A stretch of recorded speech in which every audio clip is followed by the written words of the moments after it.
Hello everyone, and welcome back to Shadowman Stories. I can picture some of you already in bed, maybe some of you just getting home from work. Wherever you are, whatever time it is, I'm glad you're here. If this helps you relax or sleep, please like and subscribe. It means a lot. Now, let's get you comfortable, and I'll tell you tonight's story. My name is Elena Blackwater, but everyone calls me Ellie. I've been a park ranger at Glacier Bay for 13 years now, and before that, I spent 8 years in the Coast Guard. I know these waters better than most people know their own backyards. I've rescued 23 people from the icy depths of Alaska's seas, and I thought I'd seen everything the ocean could throw at me. I was wrong. It was June 21st, 1984, the summer solstice. Up here in Alaska, that means 20 hours of daylight, which sounds nice until you realize it also means the ocean never really sleeps. The whales were migrating through our waters, and the tourists were coming in droves to see them. My job was to patrol the fjords in my boat, keeping an eye on the wildlife and making sure everyone stayed safe. I've always been what you'd call practical. My grandmother used to tell me stories about sea creatures called kalupalik, these underwater beings that the Tlingit people warned about. She said they looked like people but could breathe underwater, and they'd steal humans right off their boats. I loved those stories as a kid, but I never believed them. How could I? I'm a scientist. I deal in facts. And that morning started like any other. I was checking my radio equipment when the call came in. A fishing boat called the Northern Spirit had radioed for help. Their captain, Mike Sorensen, said 2 of his crew had just vanished right off the deck. 1 minute they were there working the nets, the next minute they were gone. Could they have fallen overboard? I asked over the radio. That's just it, Mike's voice crackled back. The water's calm as glass, no waves, no wind, and we heard no splash, no yell for help. They just disappeared. I fired up my patrol boat and headed toward their last known position. It was about 40 miles out, near the deep channel where the glacier drops straight down into water so deep we've never found the bottom. As I drove, I kept thinking there had to be a simple explanation. Maybe the men had been drinking. Maybe they'd fallen and hit their heads. People don't just vanish.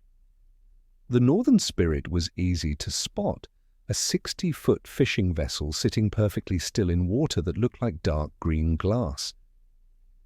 As I pulled up alongside, I could see Mike Sorensen pacing the deck. He was a big man with weathered hands and a grey beard, the kind of fisherman who'd been working these waters for 30 years. He wasn't the type to panic over nothing. "Thank God you're here, Ellie," he called out as I tied up to his boat. "This whole thing's got me spooked." I climbed aboard and looked around. Everything seemed normal. The deck was clean, the nets were properly stored, and there were no signs of a struggle. But Mike led me to 2 spots on the deck where the wood was dark with water. "This is where they were standing," he said, pointing to the wet marks. "Jimmy was right here and Paul was over there. I went below for maybe 2 minutes to check the engine, and when I came back up, they were gone." I knelt down and touched the water. It was ice cold, colder than it should have been, even for these waters. The wet spots were perfectly round, about the size of a person's body, as if someone had just evaporated and left only water behind. "Did you check overboard?" I asked. "First thing I did. The water's so clear today you can see down 50 feet. Nothing there. And look at this."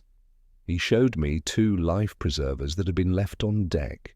Both had strange holes in them, perfect circles about the size of a quarter, like something had burned right through the material. I picked up one of the life preservers and examined it. The edges of the hole were smooth, not torn or cut. Whatever had made this hole had done it cleanly, surgically. But what could do that to thick rubber and plastic? "Mike, I need you to think carefully," I said. Did you see anything unusual in the water? Any other boats? Any movement at all?" He shook his head. "Nothing. But—" He paused, looking embarrassed. "This is going to sound crazy, but I swear I heard singing, like whale songs, but different. Almost like voices. I felt a chill run down my spine, but I pushed it away. Whale songs could sound like many things when they echoed through the water and off the glacier walls. There had to be a logical explanation for all of this. "I'm going to call this in to the Coast Guard," I told Mike. "They'll want to search the area properly. In the meantime, you should head back to port." As I radioed the Coast Guard, I watched Mike motor away towards safety. The fjord fell quiet around my boat, and for the first time I noticed something strange. Usually, these waters were full of life, seabirds diving for fish, seals popping their heads up to look around, sometimes even whales in the distance. But today the water was empty, completely empty.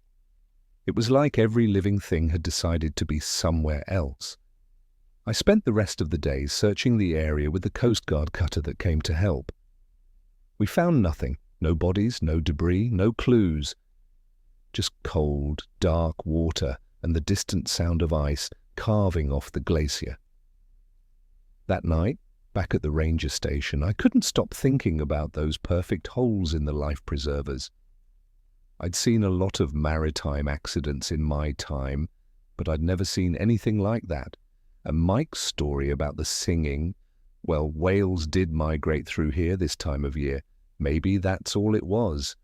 But as I tried to fall asleep, I kept remembering my grandmother's stories about the Kalupalik. She'd always told them during the summer, around the solstice, and she'd always said the same thing. "Stay out of the water when the sun won't set, Ellie. That's when they hunt."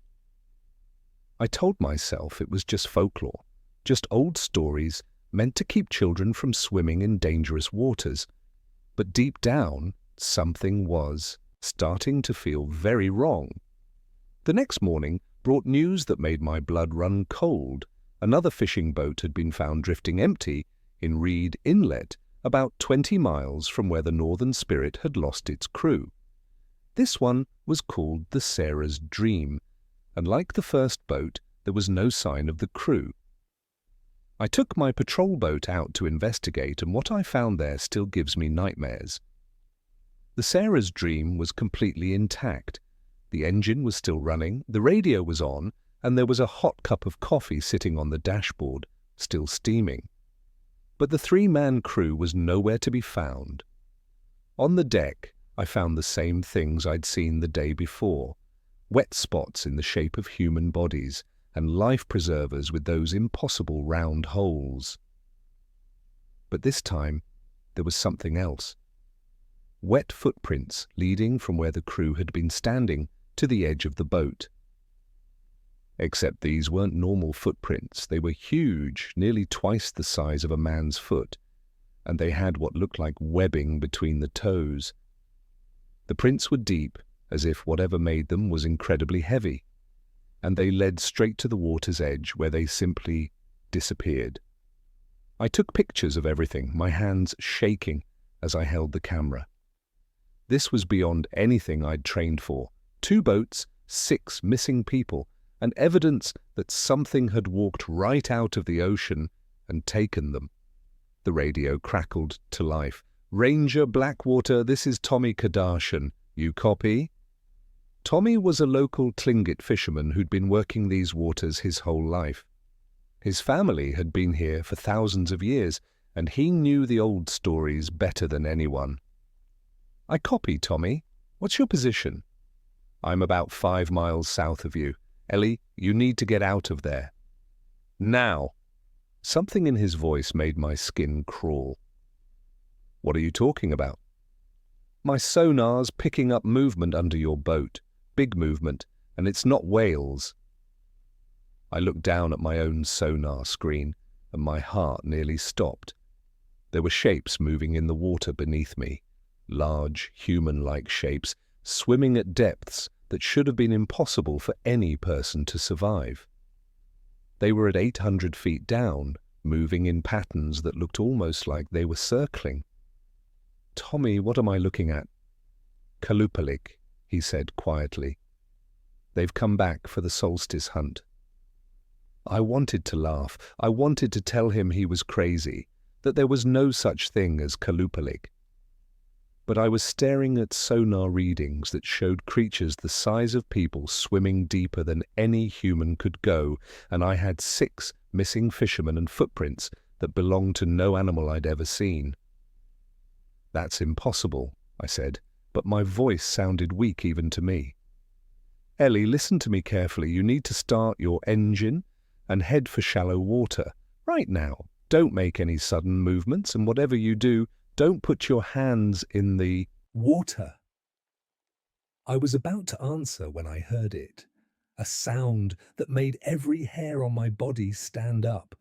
It was singing just like Mike had described. But now that I was hearing it myself, I knew it wasn't whales. It was too organized, too purposeful. It sounded like voices, deep, haunting voices, singing in harmony.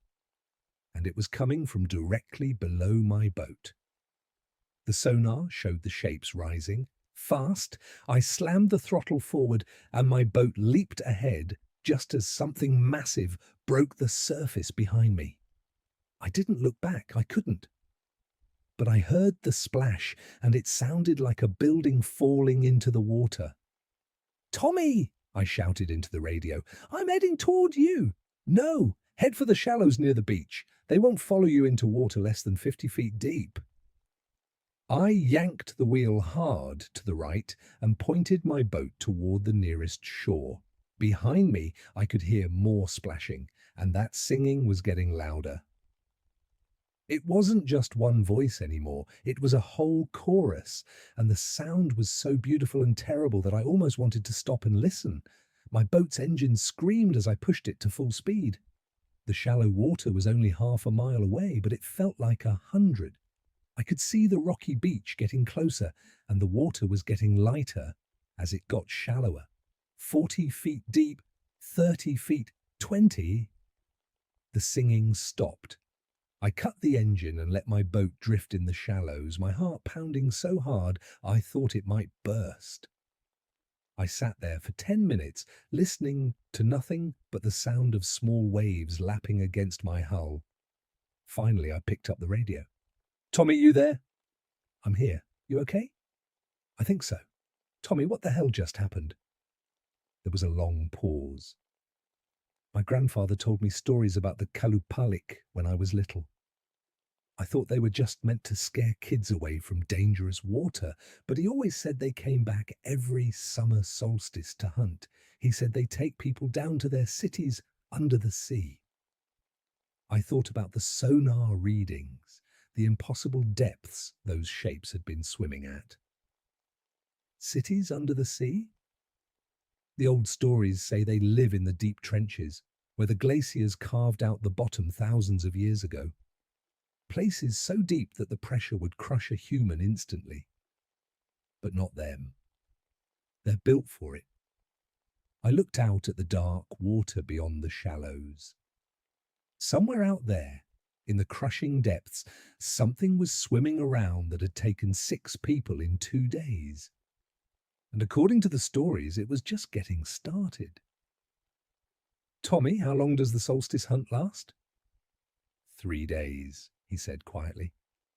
"This is only day 2. That night, I radioed headquarters and requested immediate assistance. I told them we had a potential serial killer operating from a boat targeting fishing vessels. I couldn't tell them the truth, or who would believe it, but I knew that if more boats went out into deep water tomorrow, more people would disappear. The Coast Guard promised to send extra patrols, but I knew it wouldn't be enough. Whatever was out there had already proven it could take people without leaving a trace. And somewhere in the deepest, darkest parts of Glacier Bay, 6 fishermen were learning what it meant to be hunted by something that should only exist in stories. As I lay in my bunk that night, I could hear whale songs echoing through the water. At least, I hoped they were whale songs. Because if Tommy was right about the Kalupalik, then the singing I'd heard today was just the beginning. Tomorrow was the last day of the solstice hunt. And I had a terrible feeling that whatever was down there in the deep water wasn't finished with us yet. I woke up to the sound of my radio crackling with panic. 3 different voices were talking at once, all reporting the same thing, more missing people. But this time it wasn't just fishing boats. A tour boat called the Glacier Princess had left Bartlett Cove that morning with 30 tourists on board. They were supposed to radio in every hour during their whale-watching trip. It had been 4 hours since anyone had heard from them. I threw on my clothes and ran to my patrol boat. As I started the engine, Tommy's voice came over the radio. "Ellie, don't go out there alone. This is the last day of the hunt. They'll be desperate to finish what they started." "I can't just leave 30 people out there," I radioed back. "Besides, the Coast Guard is sending backup." "The Coast Guard doesn't understand what they're dealing with. These things have been hunting in these waters for thousands of years. They know every current, every hiding spot, every way to disappear." But I was already pulling away from the dock. I had to find that tourist boat. 30 innocent people didn't deserve to become part of some ancient hunting ritual. The Glacier Princess's last known position was near Muir Inlet, in the deepest part of the bay. As I got closer, I could see something floating in the water ahead. My heart sank as I realized what it was. Life preservers. Dozens of them scattered across the surface like orange flowers. Every single one had those perfect round holes. I pulled up to the first cluster of preservers and cut my engine. The water here was over 1,000 feet deep, so dark it looked like black oil. I used a boat hook to pull one of the preservers closer, and that's when I saw something that made my hands shake. There were scratch marks on the side of the preserver, deep gouges that looked like claw marks, but they were too big to be from any animal I knew about. Each mark was 6 inches long, and there were 4 of them together like fingers, very large fingers. I was taking pictures when I heard the splash behind me. I spun around and saw something that shouldn't exist, a wet handprint on my boat's deck. But this wasn't a human handprint, it was huge, with long fingers that ended in what looked like claws. And it was webbed, like a duck's foot, but the size of a dinner plate. The thing was still dripping. I grabbed my radio with trembling hands. "Tommy, they're here, they're on my boat." "Don't move," his voice crackled back. "Whatever you do, don't make any sudden movements. They're testing you." "Testing me?" "To see if you're worth taking." I stood, frozen on my boat, staring at that impossible handprint. The water around me was perfectly calm, but I could feel something watching me from below. My sonar was going crazy, showing shapes moving in the deep water, but they were too big and moving too fast to be any kind of fish. Then I heard the singing again. It started low and far away, but it grew louder and more complex. This time, I could make out different voices, some high and haunting, others so deep they seemed to vibrate through the boat's hull. And slowly, impossibly, I started to understand what I was hearing. It wasn't random singing, it was communication. The voices were calling to each other, coordinating. One would sing a phrase and another would answer from a different direction. They were surrounding me, planning something.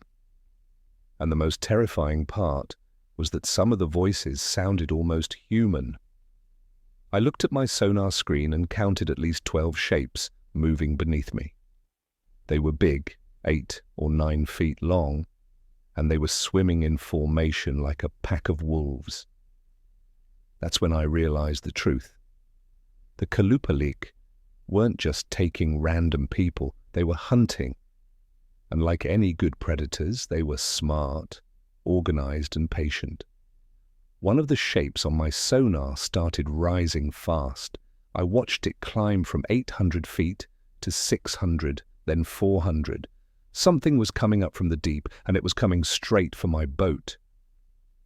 I reached for the ignition, but before I could start the engine, a head broke the surface of the water 20 feet away. What I saw will haunt me for the rest of my life. It looked like a person at first glance. The basic shape was human. But it was wrong in every way that mattered. The skin was pale and translucent like jellyfish. I could see dark shapes moving underneath, organs that pulsed and shifted with each breath. The eyes were huge and completely black, like a shark's. And when it opened its mouth, I saw rows of needle-sharp teeth. But the worst part was that it was looking right at me with intelligence. This wasn't just an animal. It was thinking, calculating, deciding whether I was prey. It watched me for what felt like hours, but was probably only seconds. Then it opened its mouth and sang. The sound was beautiful and horrible at the same time. It was the voice I'd been hearing in the harmony, but up close I could hear the power in it. The song seemed to go right through my bones, and for a moment I almost wanted to jump into the water and swim toward it. Almost. Instead, I slammed my hand down on the ignition and gunned the engine. My boat lurched forward just as something massive erupted from the water behind me. I didn't look back, but I heard the crash and felt the wave rock my boat. "Tommy!" I screamed into the radio. "I need help. They're everywhere." "I'm coming," his voice came back. "Head for Russell Island. There's a shallow bay on the north side. I'll meet you there." I pushed my boat as fast as it would go, weaving between icebergs and trying not to think about what was chasing me through the dark water below. Behind me, I could hear splashing and singing, but I didn't dare look back. Russell Island appeared ahead, and I could see the shallow bay Tommy had mentioned. The water there was maybe 20 feet deep, crystal clear and sandy-bottomed. As my boat entered the shallows, the singing behind me stopped abruptly. I found Tommy waiting for me in his fishing boat, an old copper bell hanging from his bow. "You okay?" he asked, as I tied up next to him. "No," I said honestly.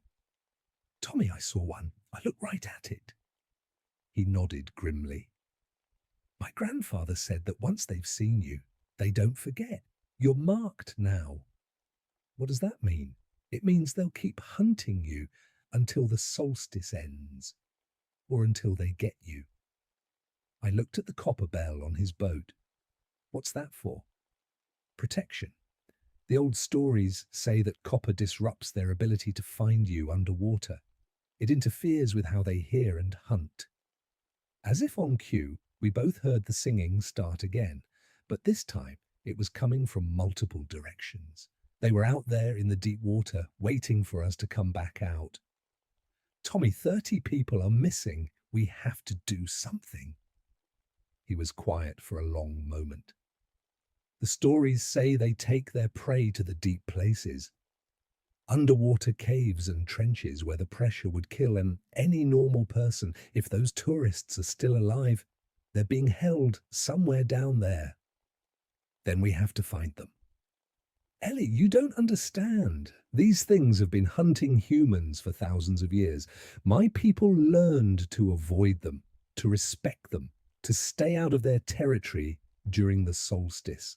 But tourists don't know the old ways. They go out in big, noisy boats that attract attention." I thought about the Glacier Princess, loaded with 30 innocent people who just wanted to see some whales. They had no idea they were sailing into a hunting ground. "There has to be something we can do," I said. Tommy looked out at the dark water beyond our safe shallow bay. "There is, but it's dangerous, and there's no guarantee we'll survive it." "Tell me." "We use ourselves as bait." The plan was insane, but it was the only chance those missing people had. Tommy knew the location of an underwater cave system where the Kalupalik might be keeping their prisoners. If we could get there, create a distraction, and somehow get the tourists out. But first, we had to survive long enough to try. As the sun began to set on the third day of the solstice, Tommy and I prepared for the most dangerous night of our lives. Somewhere in the crushing depths below us, 30 people were waiting for rescue from monsters that shouldn't exist, and we were about to swim right into their hunting ground. Tommy's plan was simple in theory, terrifying in practice. We would take his boat to the edge of the deep trench where he believed the Kalupalik kept their prisoners. Using the copper bells as protection, we would dive down as far as we could and try to find the underwater caves. If the tourists were still alive, we'd signal them to swim up while we created a distraction. "The caves are about 60 feet down," Tommy explained as we prepared our diving gear. "That's deep, but not impossible. The problem is that we'll be in their territory." I checked my air tank for the third time. "What exactly are we up against? How many of them are there?" "The stories say they hunt in packs during the solstice. Maybe 10 or 12 adults. But Ellie, you need to understand, these aren't just big fish or seals. They're intelligent. They use tools, they coordinate their attacks, and they've been perfecting their hunting techniques for longer than humans have been in Alaska." As we motored toward the deep water, the sun finally began to set. Even in June, the Alaskan sun eventually went down, and when it did, the character of the water changed completely. What had been dark green became black as oil, and the sounds of the day, seabirds, wind, distant boat engines, all faded away. We were alone on the water with whatever was waiting beneath us. Tommy's sonar showed the bottom dropping away sharply. 200 feet, 500, 800. We were over the deepest part of the trench now, where the glacier had carved a canyon in the sea floor thousands of years ago. "There," Tommy pointed to his screen. "The cave entrance should be right below us."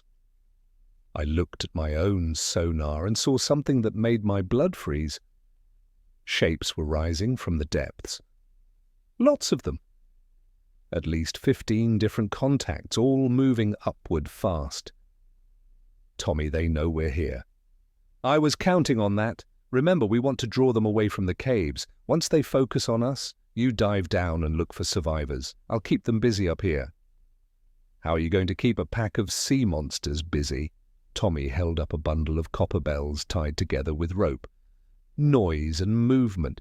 These things hunt by sound underwater, but copper interferes with their senses. It should confuse them long enough for you to get in and out."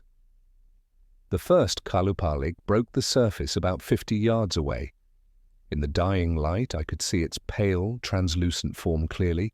It was massive, at least 8 feet tall, and built like a cross between a human and a seal.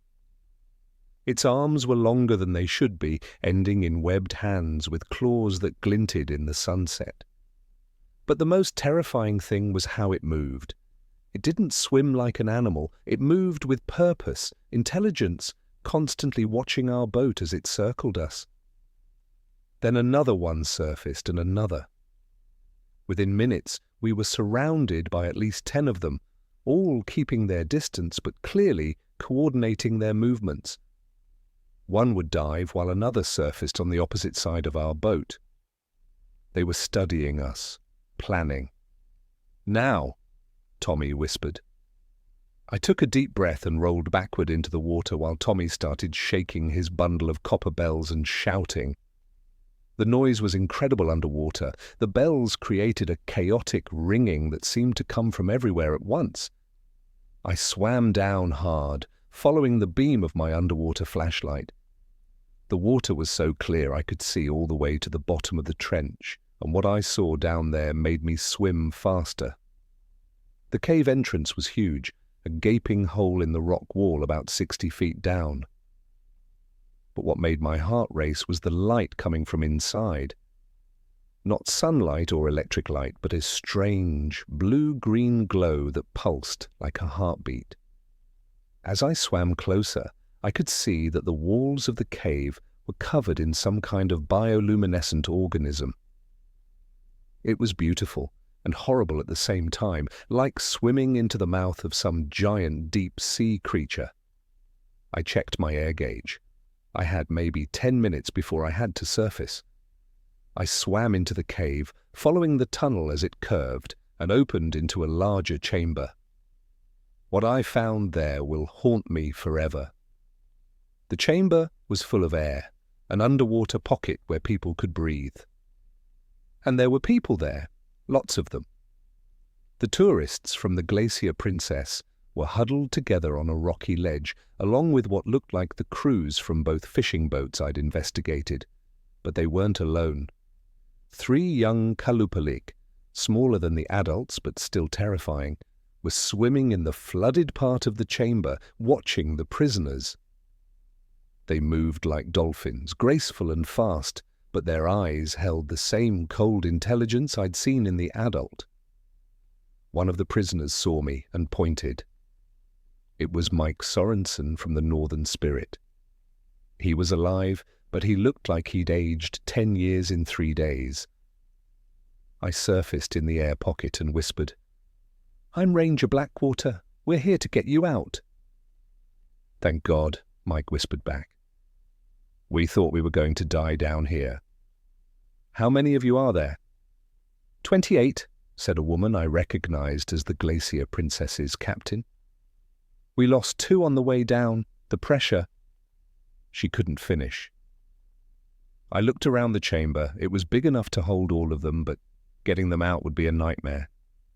Most of them probably couldn't swim 60 feet up to the surface, especially with those young kalupalik watching.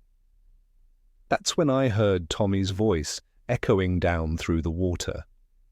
He was still up there, ringing those bells and keeping the adults distracted.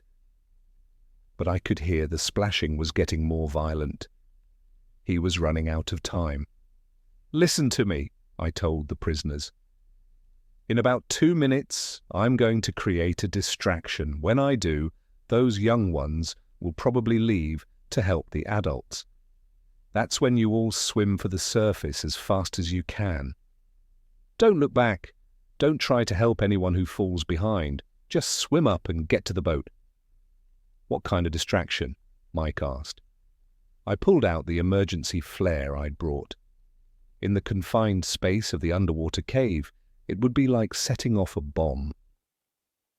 The kind that might kill us all if we're unlucky. I dove back down and swam toward the young kalupalik. They saw me coming, but didn't seem particularly concerned. Why would they be? To them, I was just another human, no more threatening than the fish they hunted. They were wrong. I pulled the pin on the flare and let it loose in the water. The effect was immediate and devastating. The entire cave lit up like the inside of a star, and the sound, amplified by the water and stone, was like thunder. The young kalupalik screamed and fled toward the tunnel. Behind me, I could hear the prisoners hitting the water as they dove for the surface. I followed them up, swimming as hard as I could while my lungs burned from holding my breath. I broke the surface to find chaos. Tommy's boat was surrounded by adult kalupalik, but they were confused and disoriented by the noise from below. The copper bells had done their job, and now the flare had made things even worse for them. The prisoners were surfacing all around me, gasping and panicking. Some of them couldn't swim well, and they were starting to drown in the deep water. "Get to the boat," I yelled, but it was too late. The adult kalupalik had figured out what was happening. They stopped their confused circling and started moving toward the swimmers with deadly purpose. These weren't animals reacting on instinct. They were intelligent hunters who had just realized their prey was escaping. The first swimmer never had a chance. One moment she was there, struggling toward Tommy's boat, and the next moment she was gone, pulled under so fast that she didn't even have time to scream. "Swim faster!" I shouted, but more kalupalik were closing in. They moved through the water like torpedoes, and there were too many swimmers spread out across too much open water. That's when Tommy did something that probably saved all our lives. He started the engine on his boat, and drove it straight into the pack of Kalupalik, using the boat itself as a weapon. The copper bells tied to his bow were ringing like crazy, and the noise and vibration of the engine confused the creatures just long enough for most of the swimmers to reach safety. But Tommy paid a price for his bravery. As he pulled the last survivor into his boat, something grabbed him from below. I saw him being dragged backward toward the water, fighting against whatever had hold of his leg. I swam toward him as fast as I could, but I was too far away. Tommy was going to disappear under the black water just like all the others. Except Tommy had one more surprise. As he was being dragged down, he grabbed the copper bell from his bow and shoved it into the mouth of the Kalupalik that had him. The creature's scream of pain and rage echoed across the water as it released him and dove deep. Tommy hauled himself back into his boat, blood streaming from the claw marks on his leg. "Go!" he shouted, "before they regroup!" We left that place as fast as our boats could carry us, 26 survivors packed between two small vessels. Behind us, the water was churning with angry Kalupalik, but they didn't follow us into the shallow water. The solstice hunt was over. The official report blamed everything on unusual tidal conditions and equipment failures. The Coast Guard investigators found no evidence of the Kalupalik, of course. How could they? The creatures had retreated to the deep places where no human technology could follow. 26 people survived that night. 28 others didn't. The official count listed them as lost at sea due to severe weather, but I know the truth. And so do the survivors, though most of them refuse to talk about what really happened in that underwater cave. Tommy spent 2 weeks in the hospital recovering from his injuries. The claw marks on his leg required 37 stitches, and he still walks with a limp. But he's alive, and that's more than a lot of people can say about encounters with the Kalupalik. I kept working as a ranger for 3 more years after that night, but I never went out on the water during the summer solstice again. Tommy taught me about the old Tlingit traditions, the copper bells, the protective ceremonies, the knowledge of when and where the creatures hunt. I learned to read the signs, when the marine life flees an area, when the whale songs change their pattern, when the water itself feels wrong. And every year, around June 21st, I make sure the tourist boats know to stay in shallow water. I can't tell them the real reason, of course. Who would believe it? But I do what I can to keep people safe from something that shouldn't exist but absolutely does. Tommy and I still meet every summer solstice, sitting in his kitchen and listening to the radio chatter from the boats out on the water. Most years, it's quiet. The Kalupalik seem to have learned to avoid the areas where humans patrol regularly. But not always. 3 years ago, a cruise ship reported seeing unusual marine life near the deep trenches. The official investigation found nothing, but the ship's sonar recorded something swimming at impossible depths, something large, and moving in formation with others of its kind. Last year, a documentary crew filming whales captured something on underwater cameras that they couldn't explain. The footage shows a humanoid figure swimming at 300 feet, moving too fast and too gracefully to be human. The scientists who studied it called it equipment malfunction and light distortion. I know better. The thing people don't understand about the Kalupalik is that they're not just monsters. They're an entire civilization that's been sharing these waters with us for thousands of years. They have their own culture, their own intelligence, their own reasons for what they do. We're not dealing with mindless beasts. We're dealing with something that thinks and plans and remembers, and they definitely remember that night we invaded their hunting ground and stole their prey.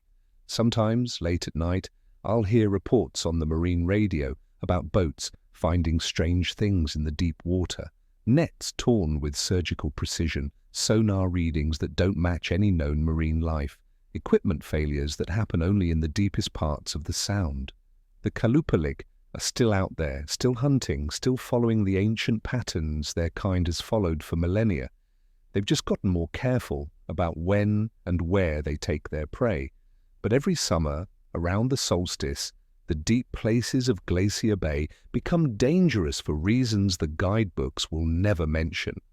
The old Tlingit stories aren't just folklore, they're survival instructions passed down through generations of people who learn to coexist with something that most of the world refuses to believe exists. Tommy's grandfather was right. There are things in the deep water that have been hunting humans since before recorded history. They're patient, they're intelligent, and they're very good at what they do. The only reason more people don't disappear is that the Kalupalik have learned to be selective. They take a few people here and there, enough to survive, but not enough to attract serious attention from the outside world. A fishing accident here, a drowning there, the occasional tourist who wandered too far from shore.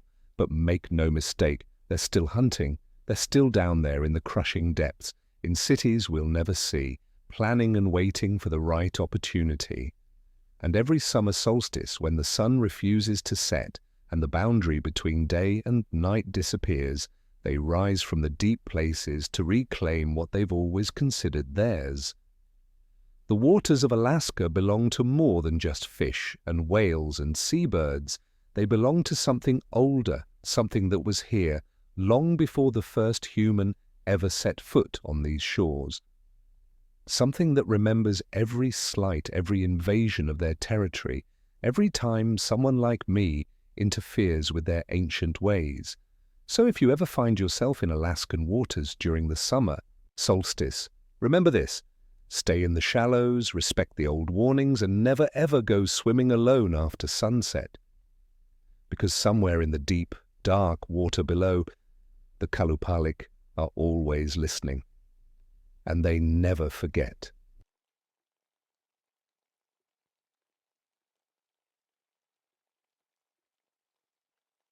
My name is Marcus Thornfield, but everyone calls me Mark. I've been a ranger here at Denali National Park for 17 years, and before that I spent 8 years as an Alaska State Trooper. I've tracked missing hikers through blizzards that would freeze your breath solid. I've pulled survivors from avalanches and stared down charging grizzlies. I thought I'd seen everything this wilderness could throw at me. I was wrong. The old-timers used to tell stories around the fire about something called Tornarsuk. They said it was a giant polar bear spirit that hunted men, 20 feet tall, they claimed, with glowing blue eyes and breath that could freeze a man solid in seconds. I always figured these stories were just campfire tales to scare tourists, or maybe old hunting legends that got bigger with each telling. Joseph Kanguk, our Inuit guide, would shake his head whenever I laughed at those stories. "You white men," he'd say, "always think you know everything about the land, but this land was here long before you, and it remembers things you never learned." I should have listened to Joseph. It was March 15th, 1973. The temperature had dropped to 40 below zero, and we were deep into our 18 hours of daily darkness. I was stationed at the remote Wonder Lake outpost, 80 miles from park headquarters. Radio contact was limited to 2-hour windows twice a day because of the mountains and weather interference. That morning started like any other. I was checking my equipment when the radio crackled to life during the 8 a.m. contact window. "Wonder Lake, this is base. We've lost contact with the research team at Grid 7. Grid 7 was Dr. Sarah Hendricks's group. They were studying polar bear migration patterns, trying to figure out why the bears were moving further inland than ever before. Good people, smart people. "How long since last contact?" I asked. 36 hours. Their emergency beacons went dead around midnight. Emergency beacons didn't just go dead. They were built to survive plane crashes. I fired up my snowmobile and headed toward their last known position. The ride took 2 hours through country so white and empty it looked like the surface of the moon. No wind, no sound except my engine. Even the ravens that usually followed me looking for scraps were nowhere to be seen. When I found their camp, the coffee was still steaming. I'm not kidding. Hot coffee sitting in metal cups at 40 below zero, steam rising like little ghosts in the air. That's impossible. Metal conducts cold so fast that hot liquid should freeze solid in minutes at that temperature. But there it sat, steaming. The tents were set up perfectly, sleeping bags laid out neat as you please, equipment arranged just like they taught in the manual, but no people, no footprints leading away from camp except for the snowmobile tracks I'd made getting there. It was like they'd just vanished into thin air. I called it in during the evening radio window. "Base, this is Wonder Lake." "Found the research camp at Grid 7. No sign of the team, but—" I paused, trying to find words that wouldn't make me sound crazy. "Something's not right here." "Explain, Mark." "Their coffee's still hot, in 40 below weather. That shouldn't be possible." Silence on the radio. Then, "Check for equipment malfunction. Cold weather can do strange things to gear." But this wasn't gear malfunction. This was something else entirely. As I set up my own camp near theirs for the night, I noticed how quiet everything was. Not just quiet, silent. In 17 years of wilderness work, I'd never heard silence like that. Usually there's wind or ice creaking, or at least the sound of your own breathing echoing off your parka hood. This was different. It was like the whole world was holding its breath. I didn't sleep well that first night. Every time I started to drift off, I'd hear something that made my eyes snap open. Not a sound exactly, but the feeling that there should be a sound. Like when you expect thunder after lightning, but it never comes. At 3 a.m., my radio started acting up. Instead of the usual static, I heard what sounded like chanting.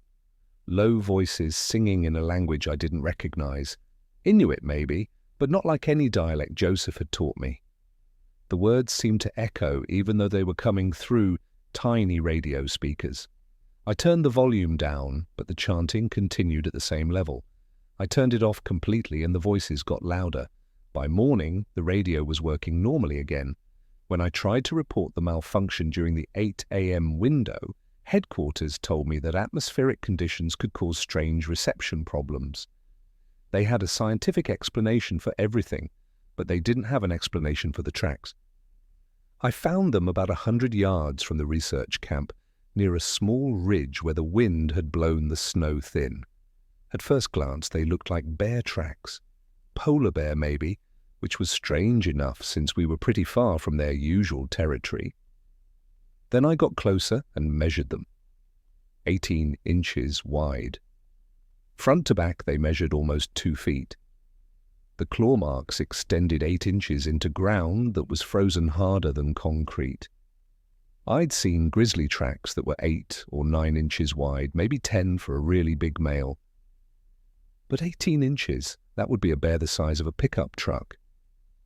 I followed the tracks for about a mile. They were perfectly spaced, like the animal was walking with purpose, not wandering or hunting. The strangest thing was how they seemed to avoid certain areas. Near a small stream, the tracks veered away, even though the direct path would have been easier. Around a cluster of spruce trees, same thing, like whatever made them was walking around invisible barriers. The tracks led to the edge of a deep crevasse and just stopped. No tracks leading away, no disturbance in the snow, nothing to indicate what had happened to whatever made them. I was taking pictures with my camera when I heard it, a roar that seemed to come from underground. Not loud, actually pretty quiet at first. But it grew and grew. The sound rolled across the tundra like an avalanche, building until I could feel it in my chest, in my bones. It went on for nearly 30 seconds. When it stopped, I heard cracking sounds from the ridge behind me. I turned to see chunks of ice the size of refrigerators tumbling down the slope. The roar had triggered an avalanche 3 miles away. What kind of animal makes a sound that causes an avalanche? I was photographing the track measurements when my camera started malfunctioning. The pictures came out showing things that weren't there. Dark shapes moving across the snow, shadows where there should be bright sunlight. In one frame, I could swear I saw the outline of something massive standing on the ridge above me. But when I looked up with my naked eyes, nothing was there. That evening, I made contact with headquarters and requested immediate backup. "I need another ranger out here," I told them, "and maybe someone from Fish and Wildlife who specializes in large predators." "What's your assessment, Mark?" I chose my words carefully. "Possible problem with an extremely large bear. Tracks indicate an animal much bigger than anything in our database could pose a threat to future research teams. They promised to send support within 48 hours, weather permitting, but that night my radio picked up something that made my blood freeze. During the evening's static burst, I heard voices, human voices, screaming. They were faint, buried under layers of interference, but clear enough to recognize. Dr. Sarah Hendricks's voice. "It's impossible. Nothing that big should exist." Another voice. Tim Morrison, her research assistant. "The temperature just dropped 30 degrees in 10 seconds. Then Sarah again. "It's looking right at us. Oh God, it's looking right at us with those blue eyes." The transmission cut to static. I tried to raise headquarters immediately, but my radio was completely dead. No static, no hiss, nothing, like it had been unplugged. Outside my tent, the temperature was dropping fast. My thermometer read -30 when I'd checked an hour earlier. Now it showed -65, and in the distance I could hear something walking. Heavy footsteps that made the ground shake slightly with each impact. Getting closer. I didn't wait for backup. At first light, I followed the massive tracks in the direction they seemed to be heading. The trail led deeper into the wilderness toward an area called the Broken Lands, a region of hidden crevasses and unstable ice that most rangers avoided. The tracks were joined by others, smaller prints that I recognized as human boot treads. The research team had been following whatever made the large tracks, or being herded by it. 3 miles from my camp, I found Tim Morrison's backpack. It was shredded like it had been put through an industrial paper shredder. His journal was inside, protected by a waterproof case. The last entry was dated 2 days ago. Day 12. Something is wrong with the bears. The polar bears we came to study are gone. They've all moved north, away from this area. But something else is here. Something that doesn't show up on our heat sensors but leaves tracks bigger than anything in the literature. Sarah thinks we should leave. The Inuit guide we hired in Fairbanks refused to come this far north. Said this was Tornarsuk country, and no amount of money would get him here. I'm starting to think he was right. The temperature keeps dropping around our camp, even when weather reports show it should be warming. Our equipment is registering impossible readings. Yesterday, my GPS showed our location as being 300 feet underground. Something roared in the distance last night. It sounded like a diesel locomotive, but it went on for minutes. All our radio equipment went crazy, picking up signals that seemed to be coming from inside the ice. I'm scared. The journal entry ended there. I continued following the tracks. They led to a wide, flat area where something had happened. The snow was disturbed in a perfect circle about 50 feet across. Within that circle, the ground was completely black. Not burned, just black, like all the color had been drained out of it. Scattered around the circle were pieces of research equipment, metal twisted into impossible shapes, a camera that looked like it had been compressed in a hydraulic press, fragments of fabric that might have been Arctic gear, but no bodies, no blood, nothing to indicate what had happened to the research team. That's when I heard the snowmobiles, 2 of them approaching fast from the south. Backup had arrived early. I felt a wave of relief as I saw the familiar orange Park Service parkers. Rangers Jake Collins and Maria Santos pulled up beside me. Jake was a good man, 15 years' experience. Maria was newer but sharp as a tack. "What the hell happened here?" Jake asked, looking at the black circle. I showed them the journal, the twisted equipment, the massive tracks. They listened with the kind of professional calm you develop after years of dealing with wilderness emergencies. "Could be a sinkhole," Maria suggested. "Underground thermal activity would explain the temperature fluctuations and the ground discoloration." "What about the tracks?" I asked. Jake examined them carefully. "Big bear, really big, but not impossible. I've seen some monsters up in the Arctic. Climate change is pushing them into new territories." They had rational explanations for everything. I wanted to believe them. We set up camp together that evening, 3 tents in a triangle formation with a fire pit in the center. Safety in numbers, standard procedure when dealing with large predators. At 2 a.m., Maria woke me up. "Mark," she whispered, "listen."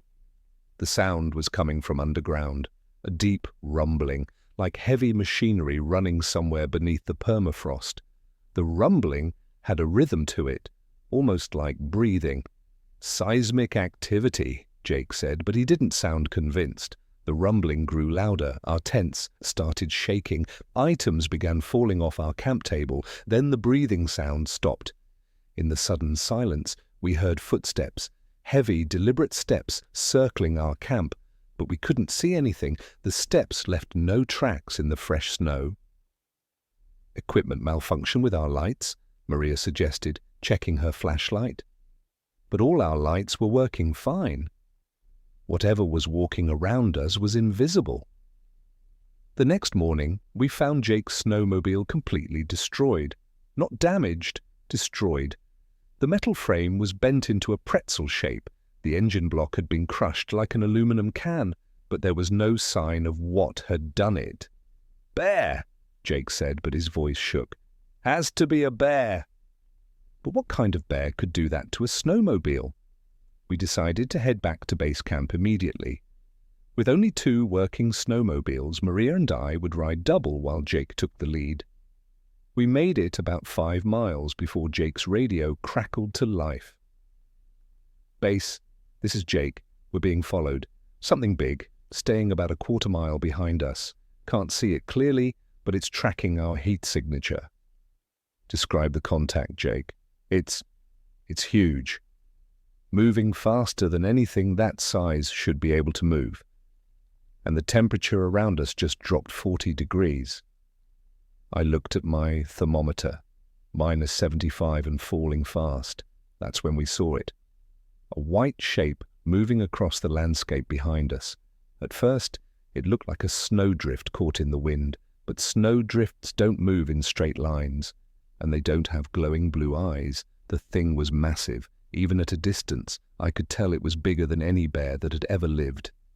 It moved with a fluid grace that defied its size, closing the distance between us despite our head start. "Go! Go! Go!" Jake shouted into the radio. We opened up the throttles on our snowmobiles, racing across the tundra at dangerous speeds. Behind us, the white shape kept pace easily. It wasn't running. It was gliding across the snow like it weighed nothing at all. The radio burst to life with Jake's voice. "It's not a bear! Oh, God! It's not a bear! It's standing up! It's standing on 2 legs and it's 20 feet tall, and those eyes—" Jake's snowmobile suddenly stopped. Just stopped dead, like he'd hit an invisible wall. Maria and I spun around to help him, but what we saw made us freeze. The white creature was standing over Jake's motionless form. Even from 300 yards away, we could see how massive it was. Its head reached higher than telephone poles. Its blue eyes glowed like neon signs in the Arctic darkness. It turned and looked directly at us. When its gaze met mine, I felt something I'd never experienced in 17 years of wilderness work.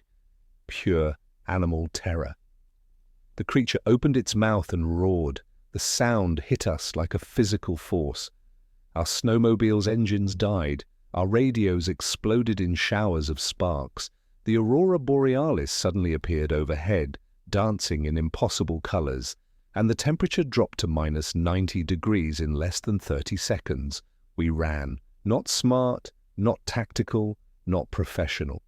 We just abandoned our dead snowmobiles and ran across the tundra like scared children. Behind us, that tornasuk, followed at its own pace. It didn't need to hurry. We had nowhere to go. Maria lasted about 2 miles before the cold got to her. Hypothermia hits fast at minus 90. I carried her the last quarter mile to an emergency shelter cache, one of the small cabins scattered across the park for situations exactly like this. Inside the cabin, I got a fire going, while Maria shivered under every sleeping bag I could find. Through the single window, I could see the white shape circling the cabin like a shark around a life raft. "What is that thing?" Maria whispered. Before I could answer, someone knocked on the cabin door. Not pounded, not scratched, knocked. 3 polite raps like a neighbor coming for coffee. I grabbed my rifle and approached the door carefully. "Who's there?" "Joseph Kanguk," came the reply. "Open the door, Mark. We need to talk." I opened the door to find our Inuit guide standing in the minus 90 cold, wearing nothing but traditional sealskin clothing. He stepped inside like it was a spring day. "How did you get here?" I asked. "And how are you not frozen solid?" Joseph sat by the fire and pulled out a carved bone pipe. "I've been watching, waiting for you white men to finally see what's been hunting these lands for 1,000 years. You're talking about that thing out there." "Tornarsuk," he nodded. "The great bear spirit. It feeds on human fear and flesh. Every person it kills makes it stronger, bigger. 20 feet tall now, used to be only 12 feet when my grandfather was young." Through the window, I could see the creature pacing in the distance. Even at that size, it moved like liquid mercury across the snow. "How do we stop it?" Maria asked. Joseph smiled sadly. "You don't stop Tornarsuk, you survive it. Maybe. If you're very careful and very respectful." He explained the old ways, how his people had coexisted with the creature for generations, how they marked the boundaries of its hunting grounds and stayed away during its active seasons, how they performed rituals to appease it when they had to cross its territory. "But you scientists," he continued, "you came into its sacred hunting grounds with your loud machines and bright lights. You disturbed the places where it feeds. It's angry now, hungry." "What does it want?" I asked. "What it's always wanted, to hunt, to feed, to grow stronger." Joseph looked out the window at the circling creature. "Your friend Jake. It took his essence, his life force. Now it wants yours." As if responding to its name, Tornarsuk moved closer to the cabin. The building shook with each footstep. Ice crystals formed on the inside walls as the temperature dropped even further. "There is a way," Joseph said quietly. "An old way, but it requires courage and sacrifice." He pulled out a harpoon made from carved whalebone. The point gleamed with some kind of oil that burned with a blue flame.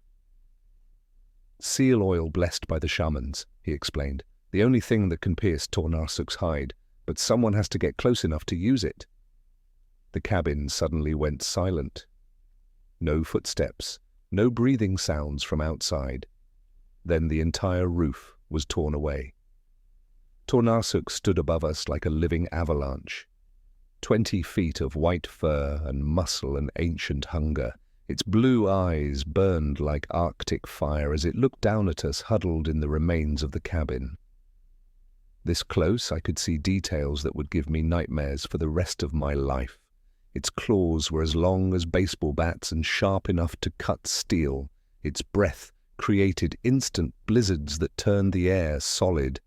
And its intelligence, there was a cruel intelligence in those blue eyes that was far more terrifying than animal rage. It knew what it was doing. It was enjoying this. Joseph stood up slowly, the bone harpoon in his hands. He began chanting in his native language, words that seemed to make the creature pause. "Mark," he said without turning around. "When I move, you take the girl and run for the ice caves to the north. Follow the old markers, the stone cairns my people built. Don't look back." "I'm not leaving you," I said. "You have to. This is my ancestors' burden, my family's responsibility." He stepped forward, still chanting. "Tell your people what you saw here. Make them understand that some places should be left alone." Tornarsuk reared up to its full height, preparing to strike. That's when Joseph threw the harpoon. The bone point struck the creature center mass and stuck deep. Tornarsuk bellowed in pain and rage, a sound that shattered icicles for miles around. Blue flames spread across its fur where the harpoon had hit. But it wasn't enough to kill something that size. Tornarsuk swatted Joseph aside like he was a mosquito. The old man hit a tree trunk and didn't get up. The creature turned back to Maria and me, wounded and furious. Its blue eyes promised terrible things. That's when I did the stupidest, bravest thing of my life. I grabbed a burning piece of wood from our fire and charged. I don't remember much about what happened next. The doctors said I was suffering from severe hypothermia and frostbite when the rescue helicopters found us 3 days later. They said the trauma caused temporary memory loss. But I remember enough. I remember how the burning wood hissed when it touched Tornarsuk's fur, how the creature screamed and backed away from the flames, how it retreated into the darkness, wounded but not dead. I remember Joseph's last words before he died. "It will remember you now. You and the fire. It will be more careful next time." And I remember Maria and me stumbling through the ice caves, following cairns built centuries ago by people who understood this land better than we ever would. The official report blamed equipment failure on the extreme weather conditions. 3 researchers dead, 1 ranger killed in an avalanche, 2 survivors suffering from severe exposure, and hallucinations brought on by hypothermia. The area around Grid 7 was quietly closed to research activities. New park boundaries were drawn that happened to coincide exactly with the old Inuit warnings about Tornarsuk's hunting grounds. I spent 2 months in the hospital recovering from frostbite, lost 3 toes and 2 fingers to the cold. When I got out, I requested a transfer to a desk job at headquarters. But I kept in touch with Joseph's nephew who worked at Glacier Bay. He taught me the old stories, the traditional ways of reading the land. I learned to respect the warnings that indigenous peoples had preserved for generations. Maria left the Park Service entirely. Last I heard, she was teaching elementary school in Phoenix, as far from Alaska's wilderness as she could get. Me? I stayed. Someone has to keep watch. Someone has to remember, because Tornarsuk is still out there. Every winter, research teams report equipment failures in the northern sectors. Every spring, we find evidence of something large moving through areas that should be too remote for any animal. The Inuit guides still refuse to enter certain regions, no matter how much money you offer them. And sometimes, on the coldest nights when the aurora borealis dances in the wrong season, you can hear something roaring in the distance, something that sounds like a diesel locomotive but goes on for minutes at a time. The Park Service doesn't investigate those reports anymore. We just update our maps, mark new areas as environmentally sensitive, and reroute tourist activities to safer regions. But I know the truth.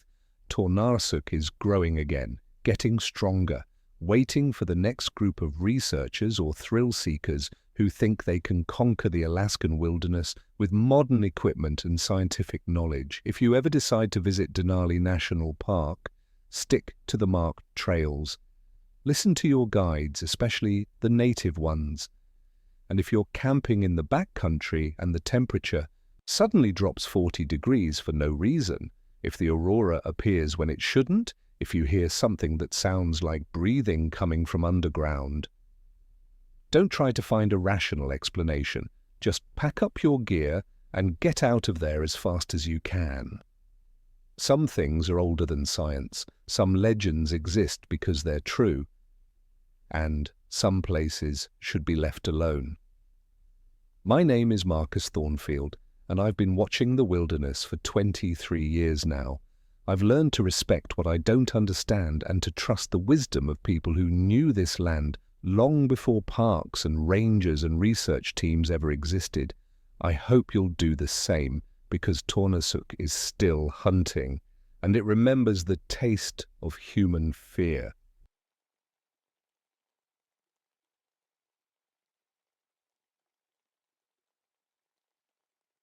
My name is Catherine Nightwind, but everyone calls me Kate. I've been a park ranger for 18 years now, and I thought I'd seen everything the wilderness could throw at me. I was wrong.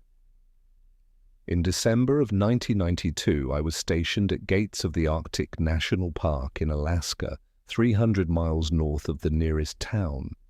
My job was to document rare Arctic wildlife and photograph the aurora borealis during the polar night season. Most people think being alone in the Arctic sounds crazy, but I loved it. The silence was perfect, and the northern lights were the most beautiful thing I'd ever seen. My research cabin sat on a frozen lake surrounded by mountains that looked like sleeping giants. The temperature was 60 degrees below zero, but inside my cabin it was warm and cozy. I had enough supplies to last 3 months, a radio that worked most of the time, and my camera equipment. The bush pilot, Tommy, would come back for me in February. I'd been there 2 weeks when old Joseph from the nearby Inuit village visited me before I flew out to the research site. He was worried about something. "You be careful out there, Kate," he said, his weathered face serious. "This is the dark time, the Mahaha hunt when the sun doesn't shine." I smiled and patted his shoulder. "Joseph, you know I don't believe in those old stories." "Mahaha, not stories," he said firmly. "They are demons. They laugh while they freeze your blood. They dance in the lights above." He pointed to the sky. "When you hear laughing in the dark, you run. You don't look back." I thanked him for his concern, but I didn't take it seriously. I had a PhD in wildlife biology and 18 years of experience. I believed in science, not ghost stories. The first week alone went perfectly. I photographed Arctic foxes, tracked caribou, and got some amazing shots of the aurora. The lights were incredible that year, green and blue curtains dancing across the star-filled sky. I'd never seen them so bright or active. During the day, though it was always dark, I worked on my research notes and developed photos in my makeshift darkroom. At night, I watched the lights and took long exposure shots. The aurora seemed to pulse with a rhythm all its own, sometimes slow and graceful, other times fast and wild. On my 8th day, something changed. I was outside taking photos when I heard it, a sound I'd never heard before in all my years in the wilderness. It was laughter, but not human laughter. It was high and cold and seemed to come from everywhere at once. The sound made my skin crawl and my breath catch in my throat.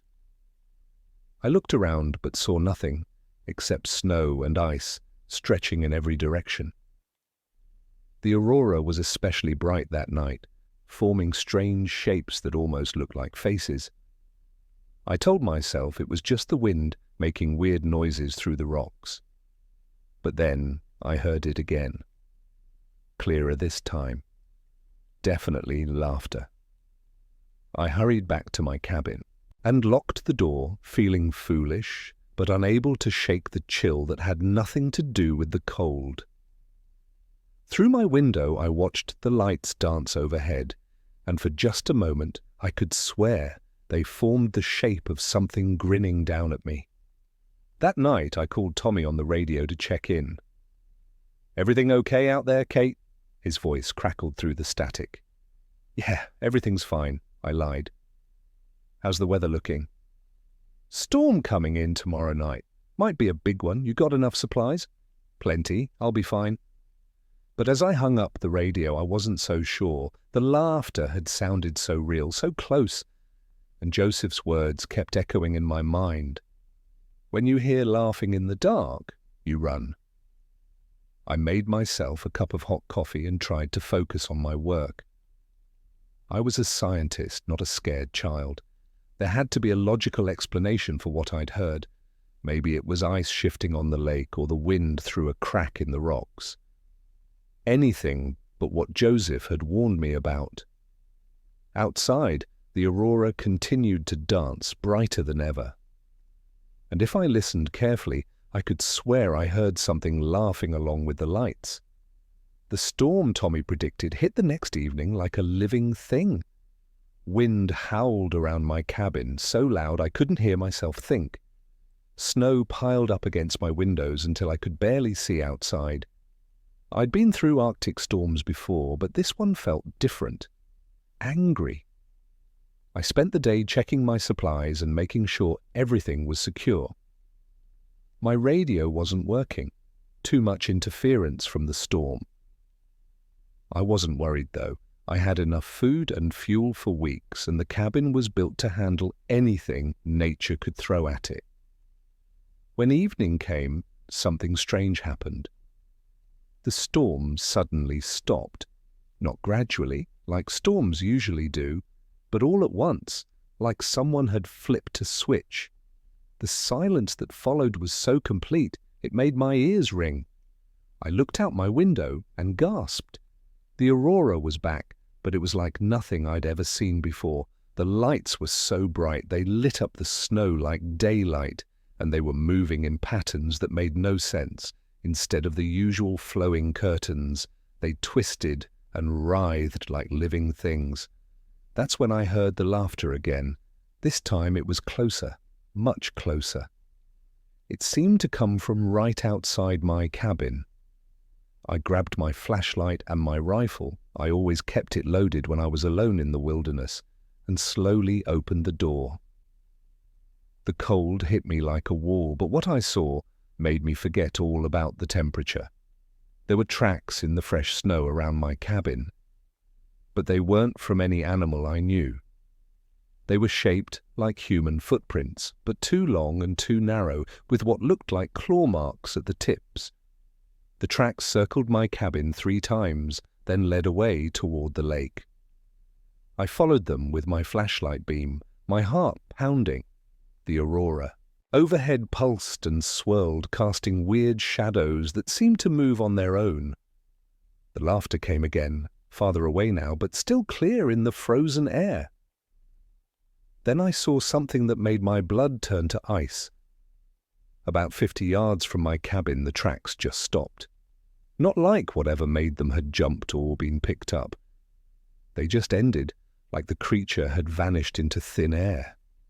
I stood there in the snow, trying to make sense of what I was seeing. The aurora lights painted everything in green and blue, making the world look like something from another planet. That's when I noticed the aurora itself was wrong. The lights were forming shapes, faces with wide, grinning mouths and hollow eyes that seemed to stare down at me. The laughter started again, but this time it came from above. I looked up at the dancing lights and saw something that shouldn't have been possible. In the swirling green glow, shadows moved against the flow of the aurora. Dark shapes that looked almost human, but wrong in every way that mattered. One of the shadows seemed to detach itself from the lights and drift down toward the ground. As it got closer, the laughter got louder, until it was echoing off the mountains around me. I raised my rifle, though I didn't know what good it would do against a shadow. The thing touched down about 20 feet away from me. In the green light of the aurora, I could finally see what had been making those tracks. It looked like a person, but stretched and twisted like a funhouse mirror reflection. Its arms and legs were too long, its fingers ended in black claws, and its face was the worst part. It had human features, but they were all wrong. The mouth was too wide, filled with too many teeth, and it was laughing that horrible cold laugh. But the eyes were the worst. They were completely black, like holes punched in reality itself. The thing stopped laughing and tilted its head at me like a dog hearing a strange sound. When it spoke, its voice was like wind through ice caves. "Kate Nightwind," it said, and hearing my name from that mouth made me want to run screaming into the night. "You photograph the lights, you watch the sky, but you never see us watching you back." I tried to speak, but my throat was frozen with terror. The rifle in my hands felt useless. "We are the Mahaha," it continued, grinning wider with each word. "We are the laughter in the dark. We are the cold that freezes your heart. And we have been waiting so long to play with you." It took a step toward me, and everywhere its foot touched, the snow turned black. The aurora overhead swirled faster, and more shadows began to separate from the lights. That's when my training kicked in. I'd spent 18 years in the wilderness, and I'd learned that when something was hunting you, you had two choices: fight or run. Since I couldn't fight something made of shadows and bad dreams, I chose to run. I turned and sprinted back to my cabin as fast as the snow would let me. Behind me, the laughter grew louder, joined by more voices until it sounded like a whole crowd of demons having the time of their lives. I slammed the door behind me and threw every lock I had. Then I grabbed my radio and tried desperately to reach Tommy, but all I got was static mixed with something that sounded like more laughter. Outside, the aurora danced and twisted, and shadows moved through my yard like they owned the place. The Mahaha were real, just like Joseph had warned me, and they were hunting me. I didn't sleep that night. I sat by my window with my rifle across my knees, watching the shadows dance in the aurora light. Every few minutes I heard that awful laughter, sometimes close, sometimes far away, but always there. When morning came, or what passed for morning in the polar night, the aurora faded and the shadows disappeared. The tracks around my cabin were still there, though, along with something new that made my stomach turn. Whatever had been out there had written something in the snow in letters 3 feet tall. "We know you're alone." I spent the day trying to reach someone, anyone, on the radio. Nothing but static. I checked my emergency beacon, but something had damaged it during the night. The metal was twisted like it had been exposed to extreme cold, far beyond what the Arctic winter could do. I was truly alone. That afternoon, I heard an engine in the distance. Hope flooded through me as I recognized the sound of Tommy's bush plane. He'd come early because of the storm. I grabbed my flare gun and ran outside, firing a red flare into the grey sky. The plane circled once and landed on the frozen lake near my cabin.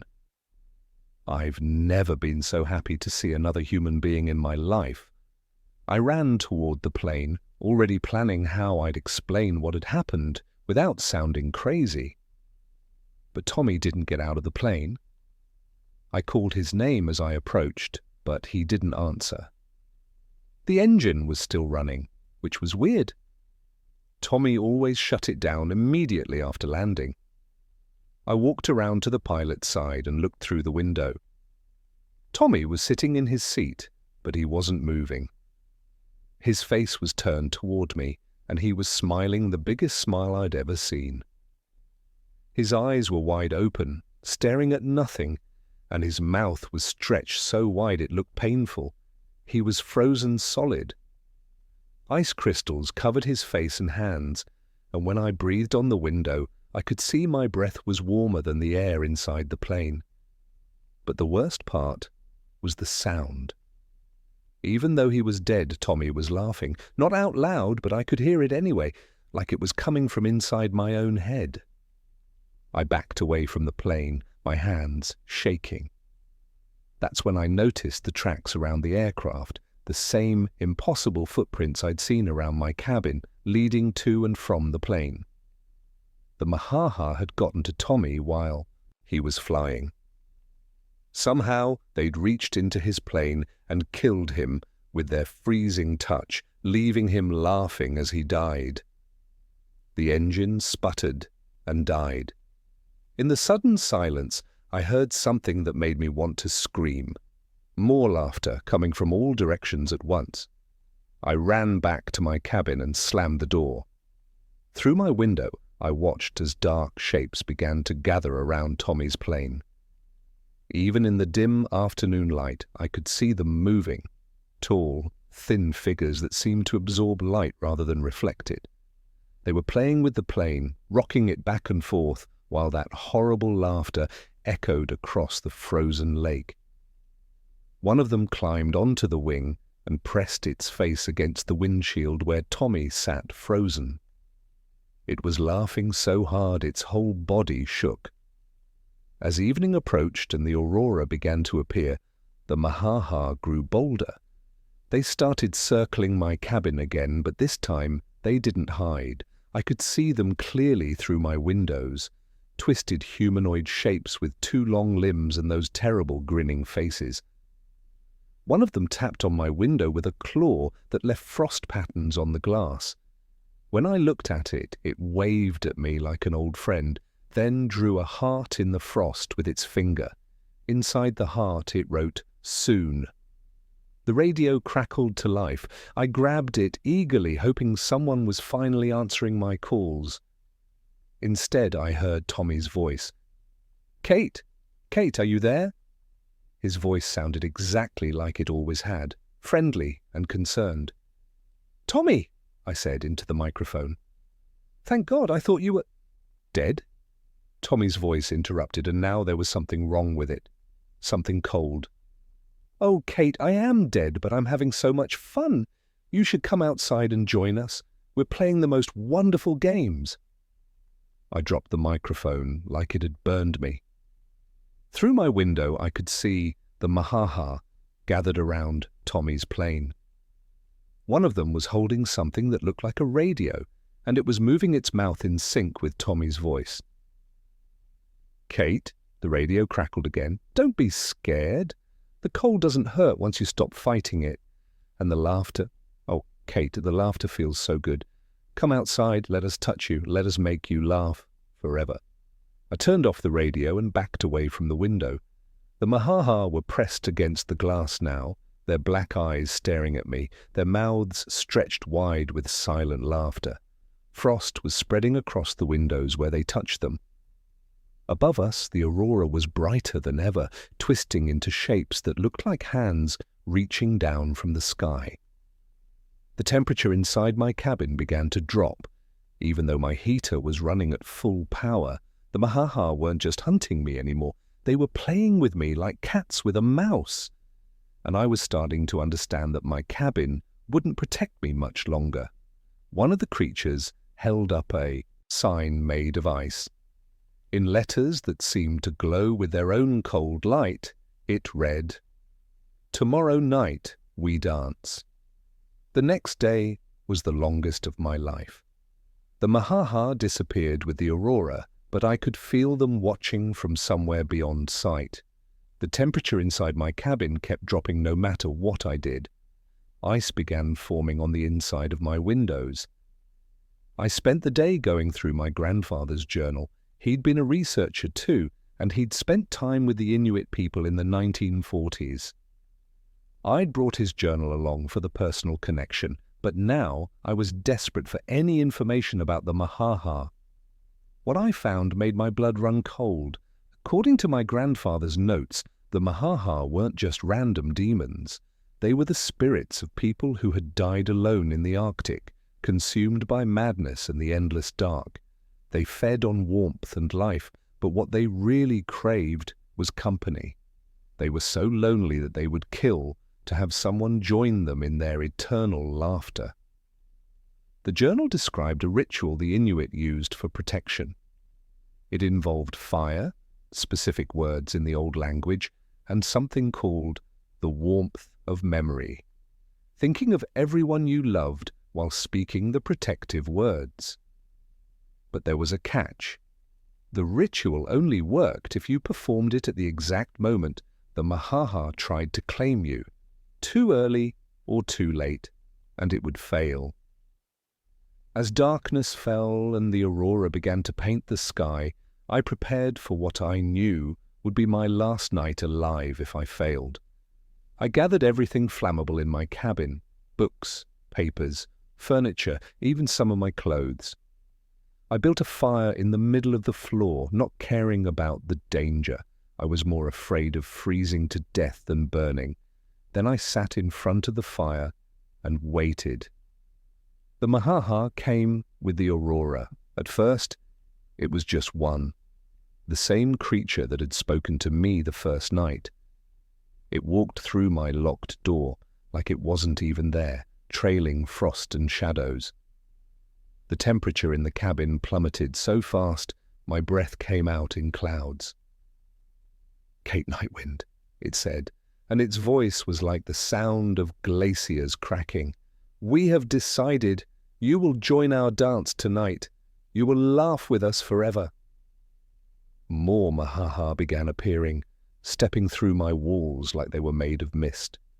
Soon, my cabin was full of the creatures, all staring at me with those horrible black eyes, all grinning with too many teeth.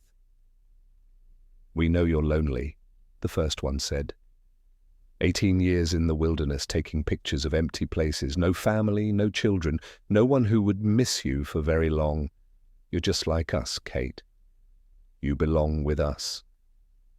The worst part was that it was right. I had chosen solitude over connection, work over relationships. I was alone by choice, but alone nonetheless. The creatures began to close in around me. The cold was so intense now that ice was forming on my skin. My fire was struggling against their presence, the flames guttering and weak. That's when I thought about Joseph, the old Inuit man who had warned me, who had cared enough to try to protect me even when I laughed at his concerns. I thought about Tommy, who had flown into a storm to check on me. I thought about my fellow rangers, my research colleagues, even the tourists I'd guided over the years. I wasn't as alone as I thought. People had cared about me, and I had cared about them. I had warmth in my memories, even if I'd kept people at a distance in life. As the Mahaha reached for me with their freezing claws, I spoke the words my grandfather had written in his journal. The old Inuit language felt strange on my tongue, but I put all my love for the people in my life behind each syllable. The fire roared to life, burning brighter and hotter than it should have been possible. The Mahaha recoiled, their laughter turning to screams of rage and pain. But it wasn't over. The first creature, the leader, stepped through the flames like they were cool water. "Memory is not enough," it hissed. "You are still alone. You are still one of us." It reached for my face with claws that trailed frost. I closed my eyes and thought of every person who had ever mattered to me, every moment of warmth and connection in my 43 years of life. The creature's claw touched my cheek, and pain beyond description shot through my skull.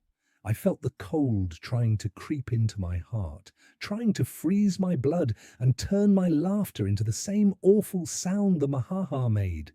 But then I remembered something else from my grandfather's journal. The Mahaha could only claim you if you truly believed you were alone. If you could hold on to connection, onto love, They couldn't complete their curse. "I'm not alone," I whispered, through lips that were already turning blue. "I'm not like you. I'm not lost."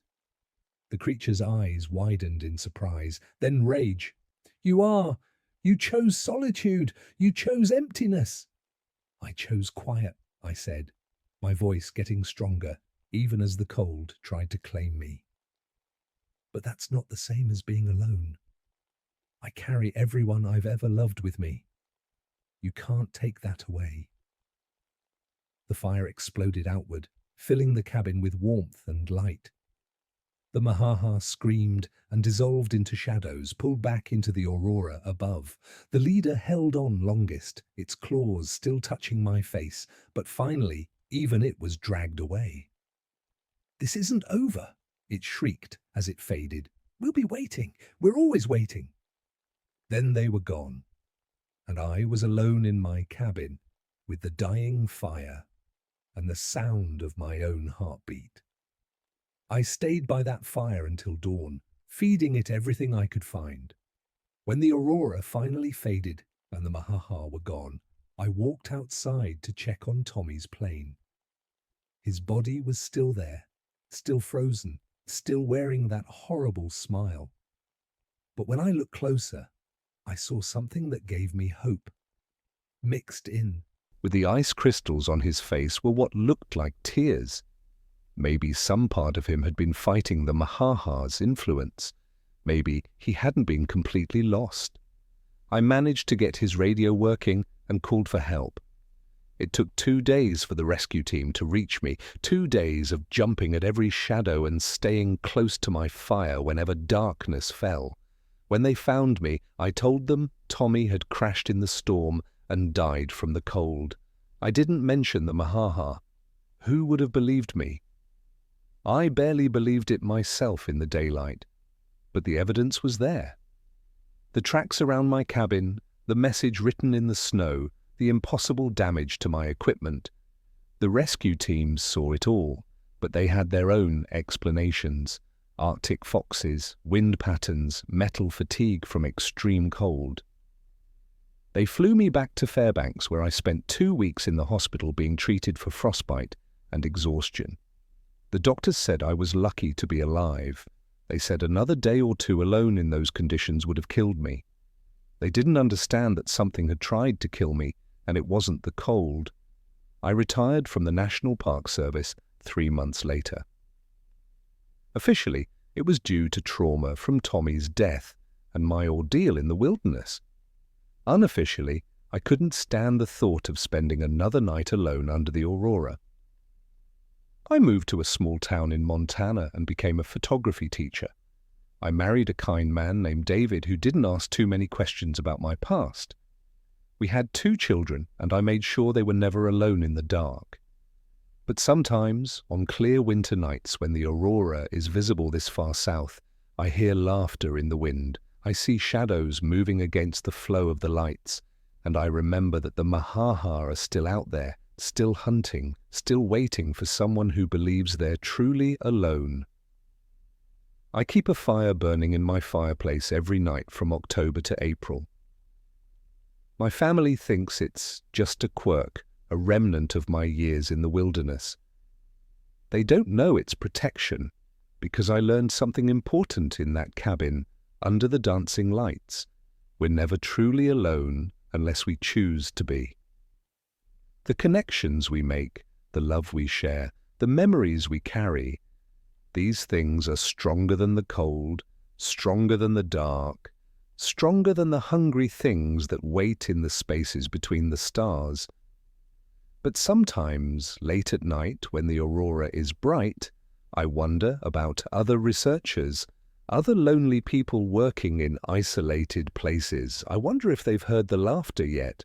I wonder if they know enough to keep a fire burning and remember that someone, somewhere, cares about them. Because the Mahaha are patient. They've waited for centuries, and they'll wait for centuries more. They know that eventually someone will venture into their domain who truly believes they're alone. And when that happens, the laughter will begin again.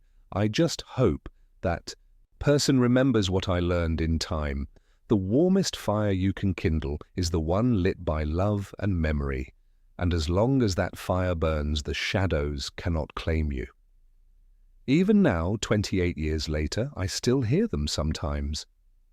Laughing, waiting, reminding me that the dark is never empty and we're never as alone as we think we are, for better or worse. The aurora still dances across the northern sky, beautiful and terrible, hiding things that laugh in the cold and hunt in the endless night. But it also hides something else. The truth that connection transcends distance, that love transcends death, and that sometimes the very thing that seems like our greatest weakness, our need for others, becomes our greatest strength. I survived the Mahaha because I wasn't really alone. And if you ever find yourself in the Arctic dark, hearing laughter that doesn't belong to any living thing, remember that you're not alone either. Just keep your fire burning and hold tight to everyone you love. The shadows can't follow where love lights the way.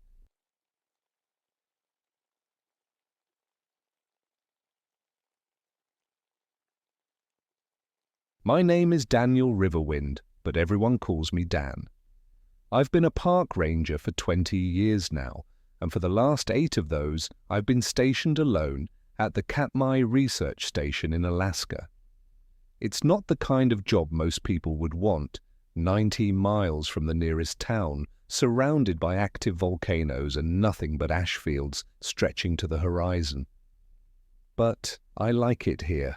The quiet suits me. September 1979 was supposed to be routine. I'd been monitoring the volcanic activity in the valley of 10,000 Smokes, taking readings from the fumaroles and tracking the minor tremors that shook the ground almost daily. The whole area is basically a giant volcanic field, steam vents hissing everywhere you look, hot springs that could boil you alive, and the constant smell of sulfur hanging in the air like a warning. I grew up in Anchorage, went to college for geology, and thought I knew everything about volcanoes. My grandmother on my mother's side was Alutiiq, and she used to tell me stories about giant birds that controlled the weather and made the mountains explode with fire. Thunderbirds, she called them, creatures so big they could block out the sun with their wings. I always figured they were just old stories, the kind of tales people made up before science explained how the world really worked. The research station sits on a ridge overlooking the valley, a small building made of reinforced concrete that can handle the constant ground tremors. Inside, I had all the latest equipment for 1979, seismographs, temperature gauges, gas analyzers, and a radio that connected me to the outside world twice a week when atmospheric conditions were right. The rest of the time I was completely on my own. That particular September had been busier than usual. The volcanic activity was increasing, nothing dangerous yet, but the readings showed more frequent tremors and higher gas emissions from the major vents.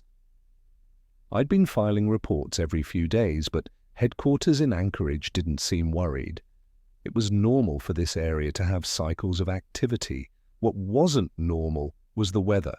Alaska gets some wild storms, especially as winter approaches, but this was different.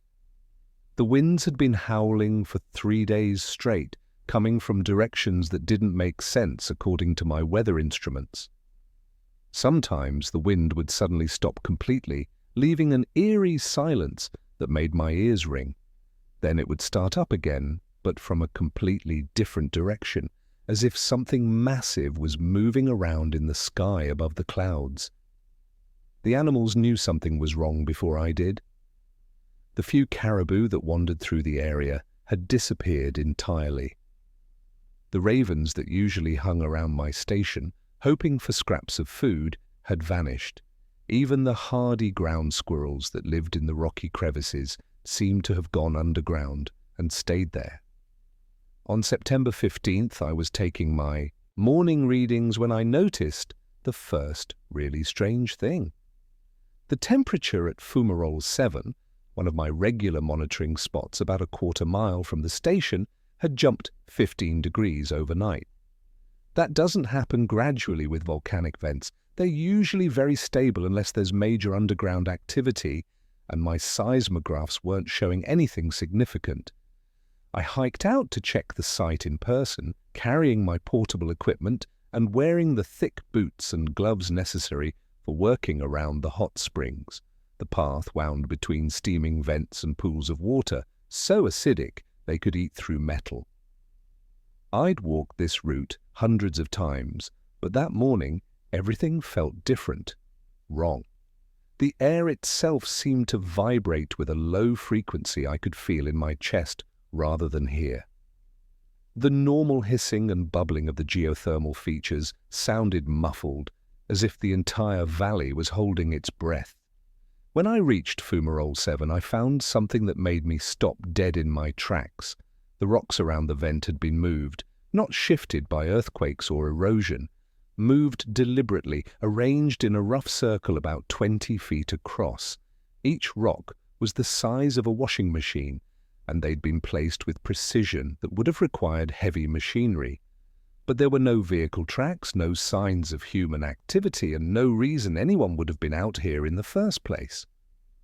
I spent 2 hours taking measurements and photographs, documenting everything I could think of.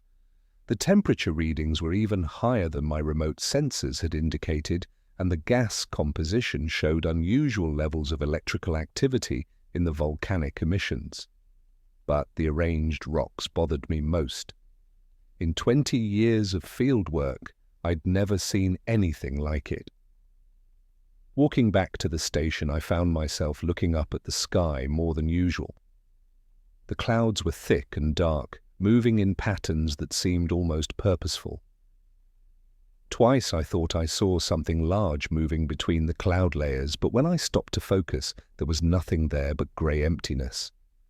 That evening I tried to radio my weekly report to headquarters, but the atmospheric interference was too strong. The radio crackled with static that almost sounded like voices speaking a language I didn't recognize. I gave up after an hour and decided to try again the next day.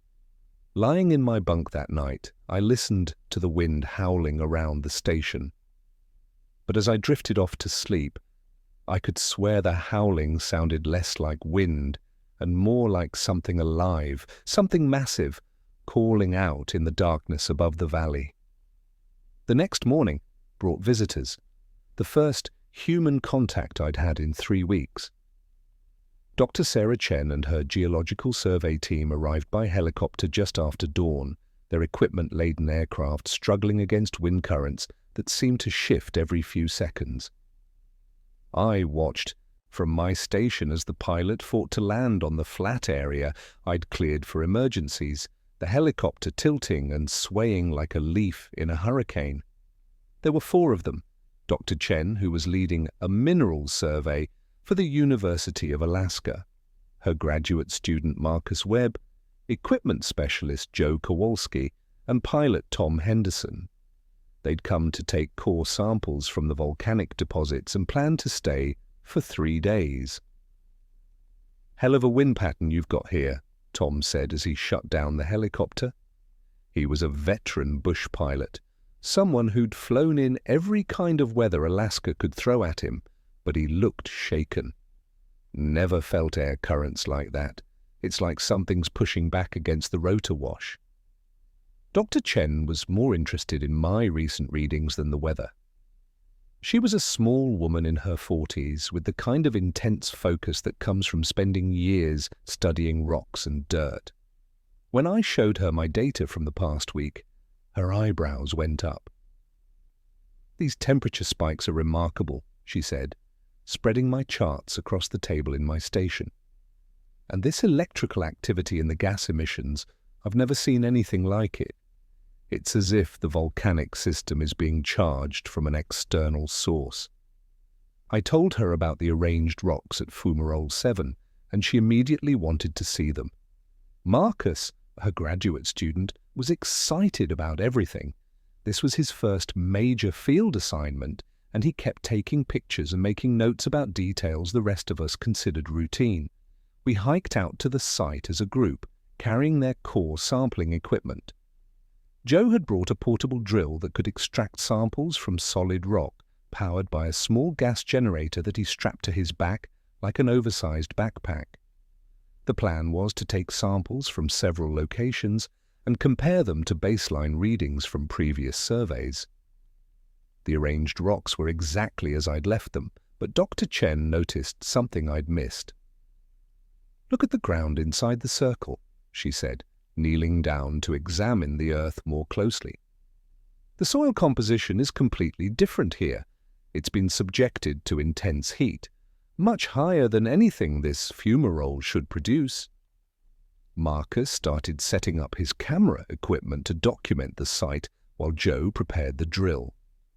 Tom stayed back near the edge of the formation, clearly uncomfortable. As a pilot, he was used to reading weather patterns and atmospheric conditions, and something about this place was setting off all his internal alarms. "We should work fast," Tom said, checking his watch. "Weather report called for clear skies, but look at those clouds building up. That's not natural storm formation." He was right. The sky had been partly clear when we'd started the hike, but now thick, dark clouds were rolling in from 3 different directions, converging directly above our location. The wind was picking up, too, but instead of the steady howl I'd grown used to, it came in sharp bursts that seemed timed to some invisible rhythm. Joe started up his drill and began working on the first core sample. The high-pitched whine of the motor echoed across the valley, mixing with the constant hissing of the steam vents. But after just a few minutes, something went wrong. The drill bit hit something that shouldn't have been there. "That's weird," Joe said, shutting off the motor. "I'm hitting resistance at about 3 feet down, but this should be soft volcanic ash for at least 20 feet.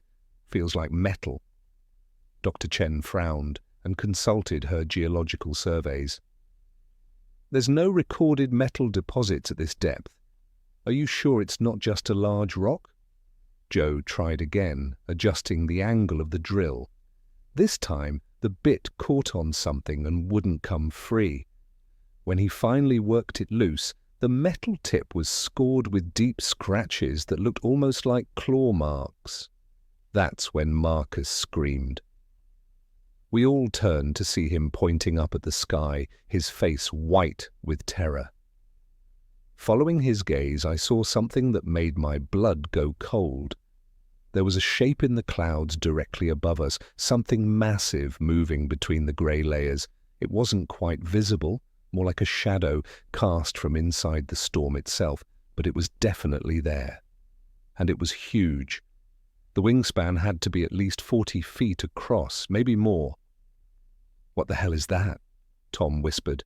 Before anyone could answer, lightning struck. But this wasn't normal lightning. It came from a clear section of sky about 50 yards away, hitting the ground in a perfect circle with surgical precision. The bolt left a ring of fused rock about 10 feet across, still glowing red-hot from the electrical discharge. Then another bolt hit, closer this time, then another. "We need to get out of here," Tom shouted over the growing wind. "This is no place to be during an electrical storm." But as we started packing up the equipment, Joe made a discovery that changed everything. The scratches on his drill bit weren't random.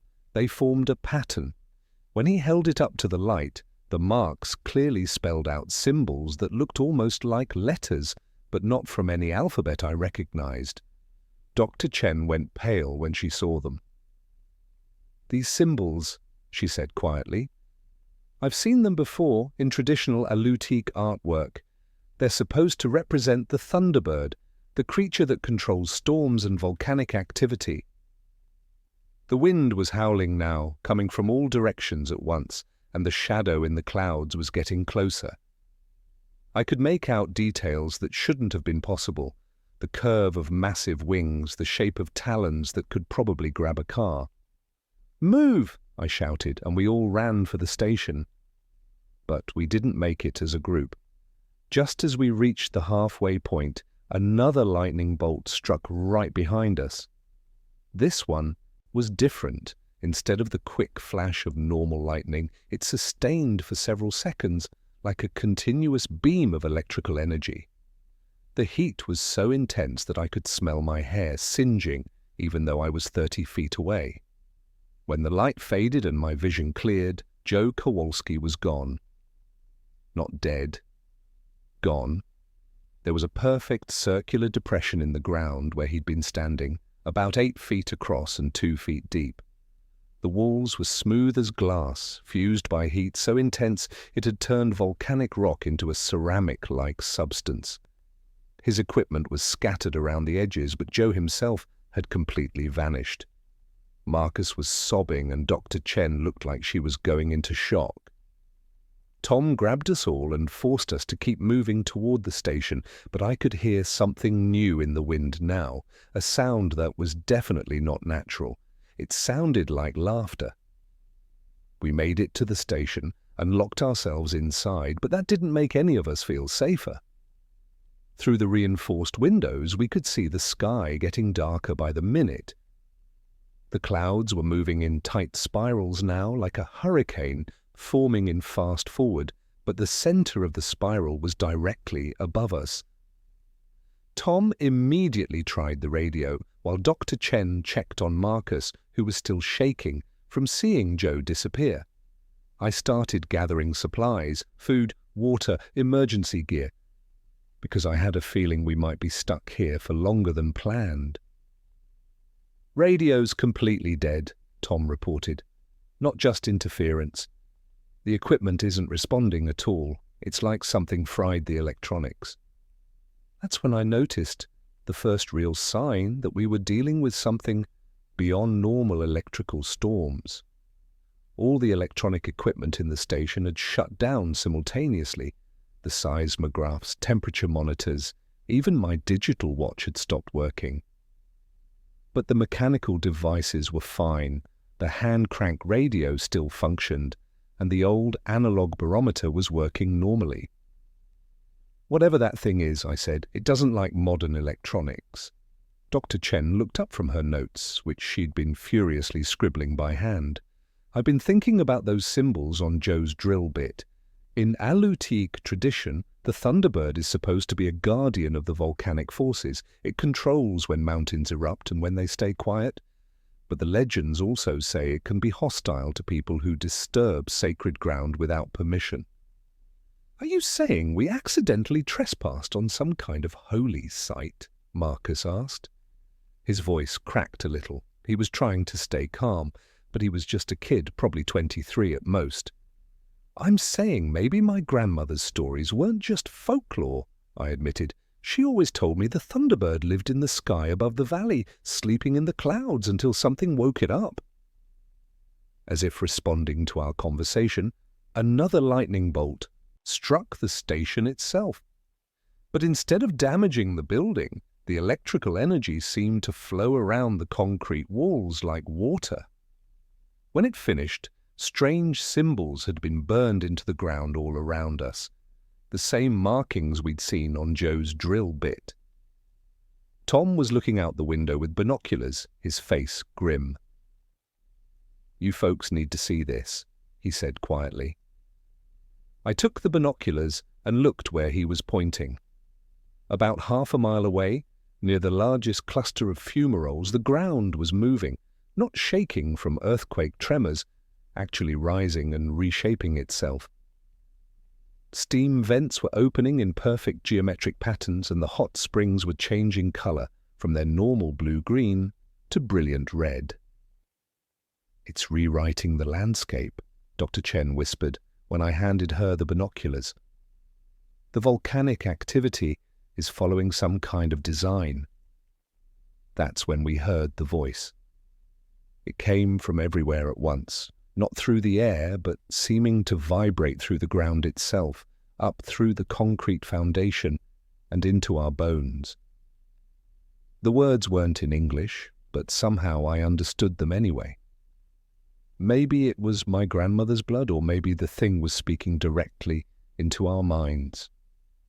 You have taken what was not given. You have broken the ancient compact. Marcus grabbed my arm. What compact? What is it talking about?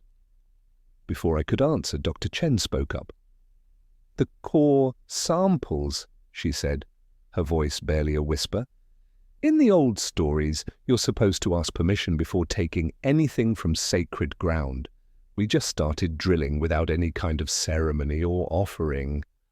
The voice came again, louder this time, and the whole station shook. The debt must be paid, one for what was taken. Through the window, I could see something massive moving in the clouds directly above us, not just a shadow now, and I could make out details, feathers that looked like they were made of black metal, eyes that glowed with their own light, and talons that sparked with electrical energy. Tom was already moving toward the door. We need to get to the helicopter. If we can make it to the aircraft, maybe we can outrun this thing. In this weather? Dr. Chen shook her head. Those wind patterns would tear us apart before we got 50 feet off the ground. But Tom was insistent. Staying here isn't working either. That thing already took Joe, and it's making it clear it wants more. At least in the air we'd have a chance to fight back. I wanted to argue, but another lightning strike hit the station, and this time I could feel the electricity running through the metal fixtures. The concrete might protect us from direct strikes, but if the Thunderbird really wanted us dead, walls wouldn't matter. We made the run to the helicopter during a brief lull in the electrical activity. The landing area was only 100 yards from the station, but it felt like miles. The wind was so strong it kept knocking us sideways, and the air itself seemed to crackle with energy that made my skin tingle. Tom got the helicopter started on the first try, but as soon as the rotors began spinning, things went wrong fast. The aircraft lifted off normally, but then something grabbed us. I felt it through the entire frame of the helicopter. Massive talons wrapping around the landing skids. We were being carried upward at impossible speed, climbing toward the storm clouds that had been forming all day. Through the window I caught glimpses of the thing that had us. It was exactly like my grandmother had described, a bird, but built on a scale that defied nature. Each feather was the size of a sword blade, and they seemed to be made of some kind of dark metal that conducted electricity. The eyes were the worst part, intelligent, angry, and focused directly on us with unmistakable intent. "Cut the engine!" I shouted to Tom. "Maybe if we're not fighting it, it won't drop us." But it was too late. The Thunderbird released us at about 300 feet above the valley floor. Tom managed to auto-rotate the helicopter down, using the spinning rotors to slow our fall, but we still hit hard enough to crack the windshield and bend the landing skids. When the rotors stopped spinning and the dust settled, we found ourselves in a part of the valley I'd never seen before. The landscape around us had been completely transformed. New hot springs were bubbling up from the ground in perfect spirals. Steam vents were arranged in geometric patterns that almost looked like writing, and the rocks had been rearranged into structures that served no geological purpose. Dr. Chen was bleeding from a cut on her forehead, but she was staring at the formations around us with fascination rather than fear. "This is incredible," she said. "It's creating a new ecosystem, reshaping the entire volcanic system according to some kind of plan." Marcus was less impressed. "Plans are great, but I'd rather not be part of whatever experiment it's running." That's when we heard Tom scream. He'd been checking the helicopter for damage when something grabbed him. Not the Thunderbird this time, something else. The ground beneath his feet had turned liquid, like quicksand, but glowing with intense heat. He was sinking fast, and when we tried to reach him, the same thing started happening to the ground around us. "Don't move!" I shouted. "The heat is following our footsteps." Tom was waist deep now, and the glow was getting brighter. I could see the pain in his face as the superheated mud started burning through his clothes, but every time he struggled, he sank faster. "Help me!" he screamed, but there was nothing we could do. The ground around him had turned into a pool of molten rock, and anything that got close enough to reach him would be incinerated instantly. Within 30 seconds, Tom Henderson was gone, pulled down into the earth by forces that shouldn't exist. The ground sealed itself afterward, leaving only a smooth depression that continued to glow with internal heat. That's when I realized the truth about what we were facing. This wasn't just some giant bird. The Thunderbird was a force of nature itself, a creature that could control volcanic activity, manipulate electrical storms, and reshape the landscape according to its will. We weren't just trespassing on sacred ground. We were fighting a war we couldn't possibly win. But as I watched the steam vents rearranging themselves around us, forming what looked almost like a maze, I realized something else. The Thunderbird wasn't just killing us randomly. It was playing with us, testing us. And for some reason, it wanted us alive long enough to understand what we'd done wrong. The question was whether we could figure out how to appease it before it decided we'd learned enough. As night fell, the three of us huddled together near the wrecked helicopter, surrounded by a landscape that was actively reshaping itself around us. The steam vents were creating walls of superheated air, effectively trapping us in a circular area about 50 feet across. Every few minutes, new hot springs would bubble up from the ground, slowly shrinking our safe space. Dr. Chen had been studying the patterns in the rock formations, using the dying light to map out the symbols that seemed to be forming everywhere we looked. "It's trying to communicate," she said, showing us her notebook. "These aren't random arrangements. It's like a written language made from the landscape itself." Marcus was beyond scared now. He was angry. "Two people are dead. Joe and Tom are gone, and this thing is playing games with geology. I don't care what it's trying to say." But I was starting to understand. My grandmother's stories hadn't been complete. She'd told me about the Thunderbird's power, but not about why it used that power. The creature wasn't just protecting sacred ground, it was protecting something specific. "The volcanic system," I said, suddenly. "What if the whole valley is one giant living organism? What if the Thunderbird isn't just connected to it? Or what if it is it?" Dr. Chen looked up from her notes, her eyes widening. "A symbiotic relationship. The bird controls the geological activity and the volcanic system provides it with energy. We weren't just taking rock samples. We were taking pieces of a living creature." That's when the Thunderbird spoke to us directly. This time it didn't use the ground vibrations. Instead, it landed about 30 yards away from us, and I got my first clear look at the creature in full. It was even more massive than I'd thought, easily 40 feet from wingtip to wingtip, with talons that could have pierced a tank. But the most shocking thing was its eyes. They were intelligent, ancient, and filled with a sadness that seemed to go back thousands of years. "You understand now," it said, the words forming in our minds without sound. But understanding is not enough. The damage must be repaired.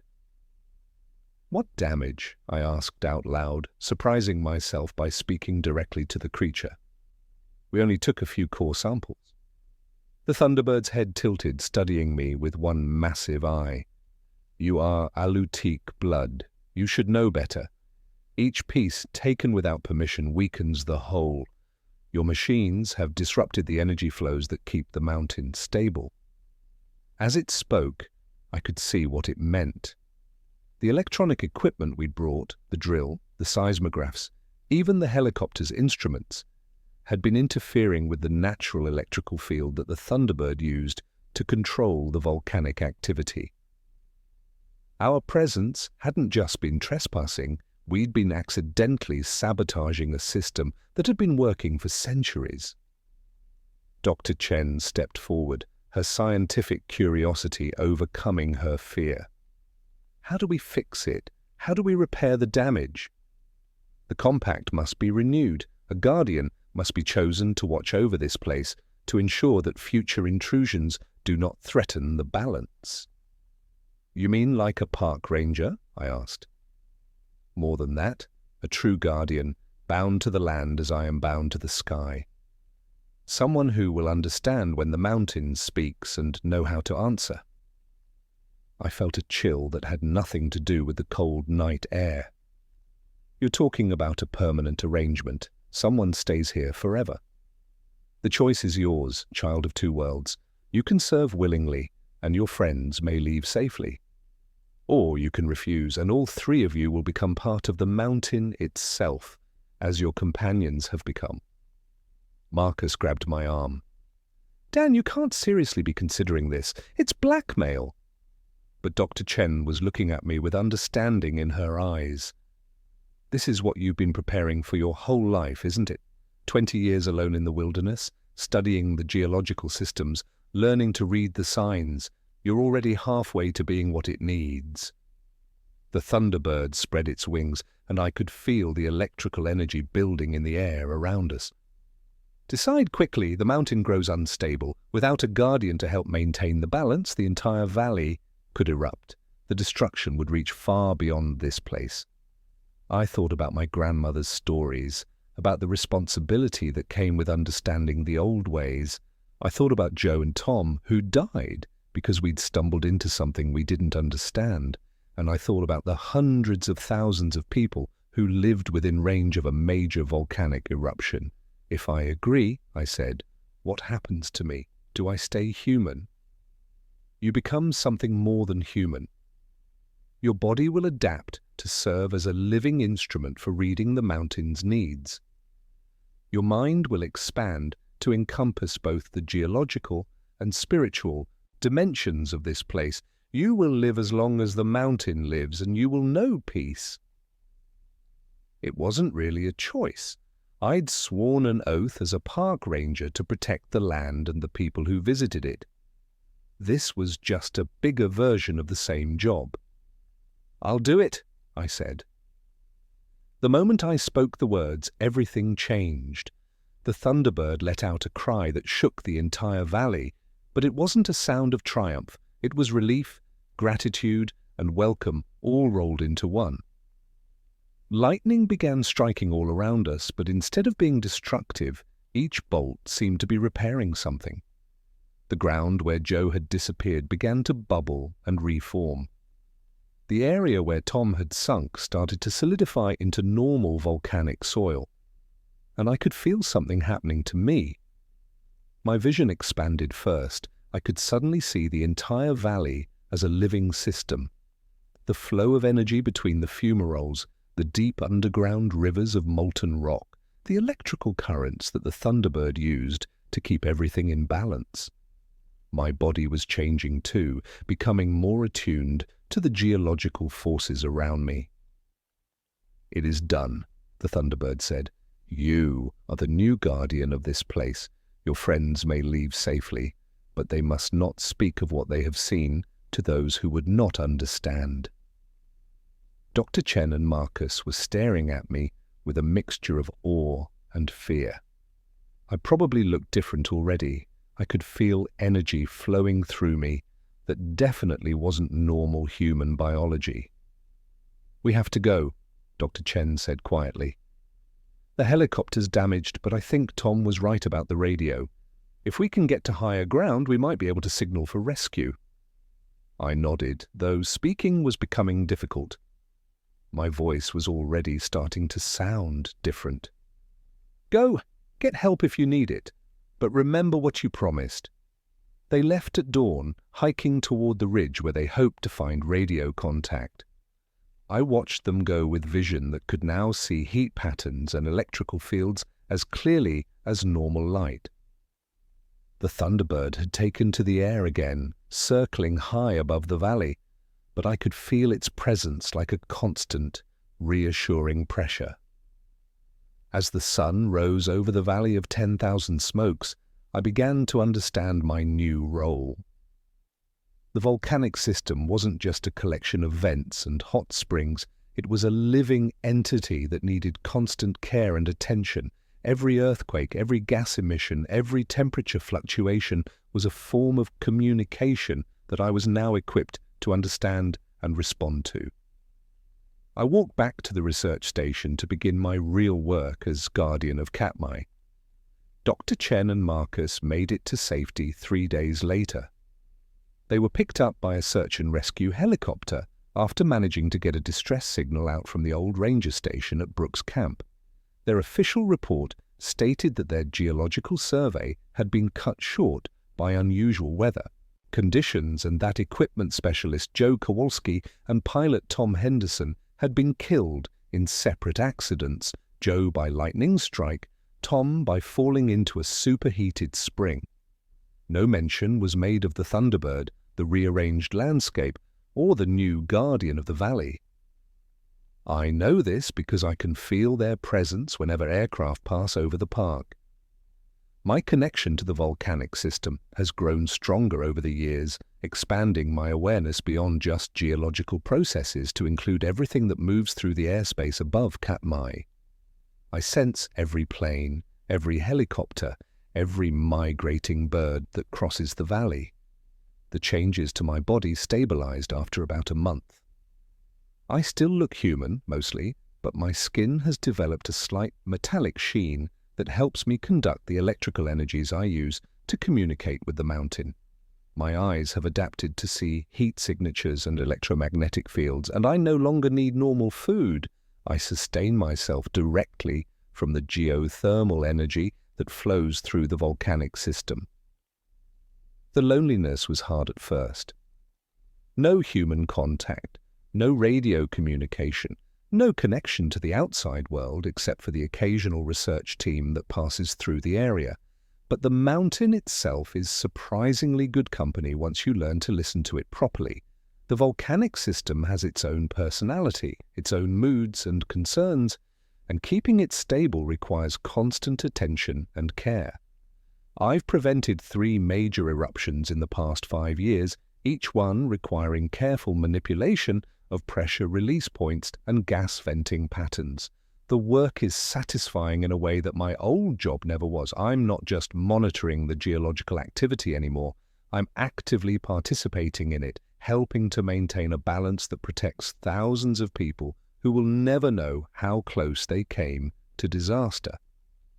The Thunderbird visits regularly, usually during storms when the electrical activity in the atmosphere is strong enough to support extended communication.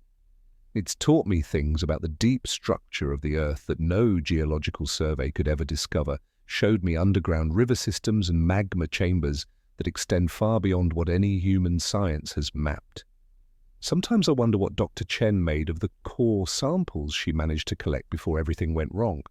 Did she discover anything in them that hinted at the true nature of what we'd encountered?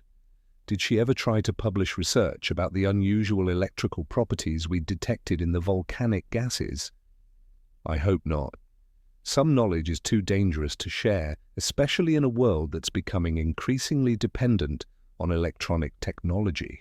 If the wrong people learned about the electromagnetic effects of disturbing sacred ground, they might try to weaponize them, or worse, they might decide that places like Katmai are obstacles to be eliminated rather than treasures to be protected.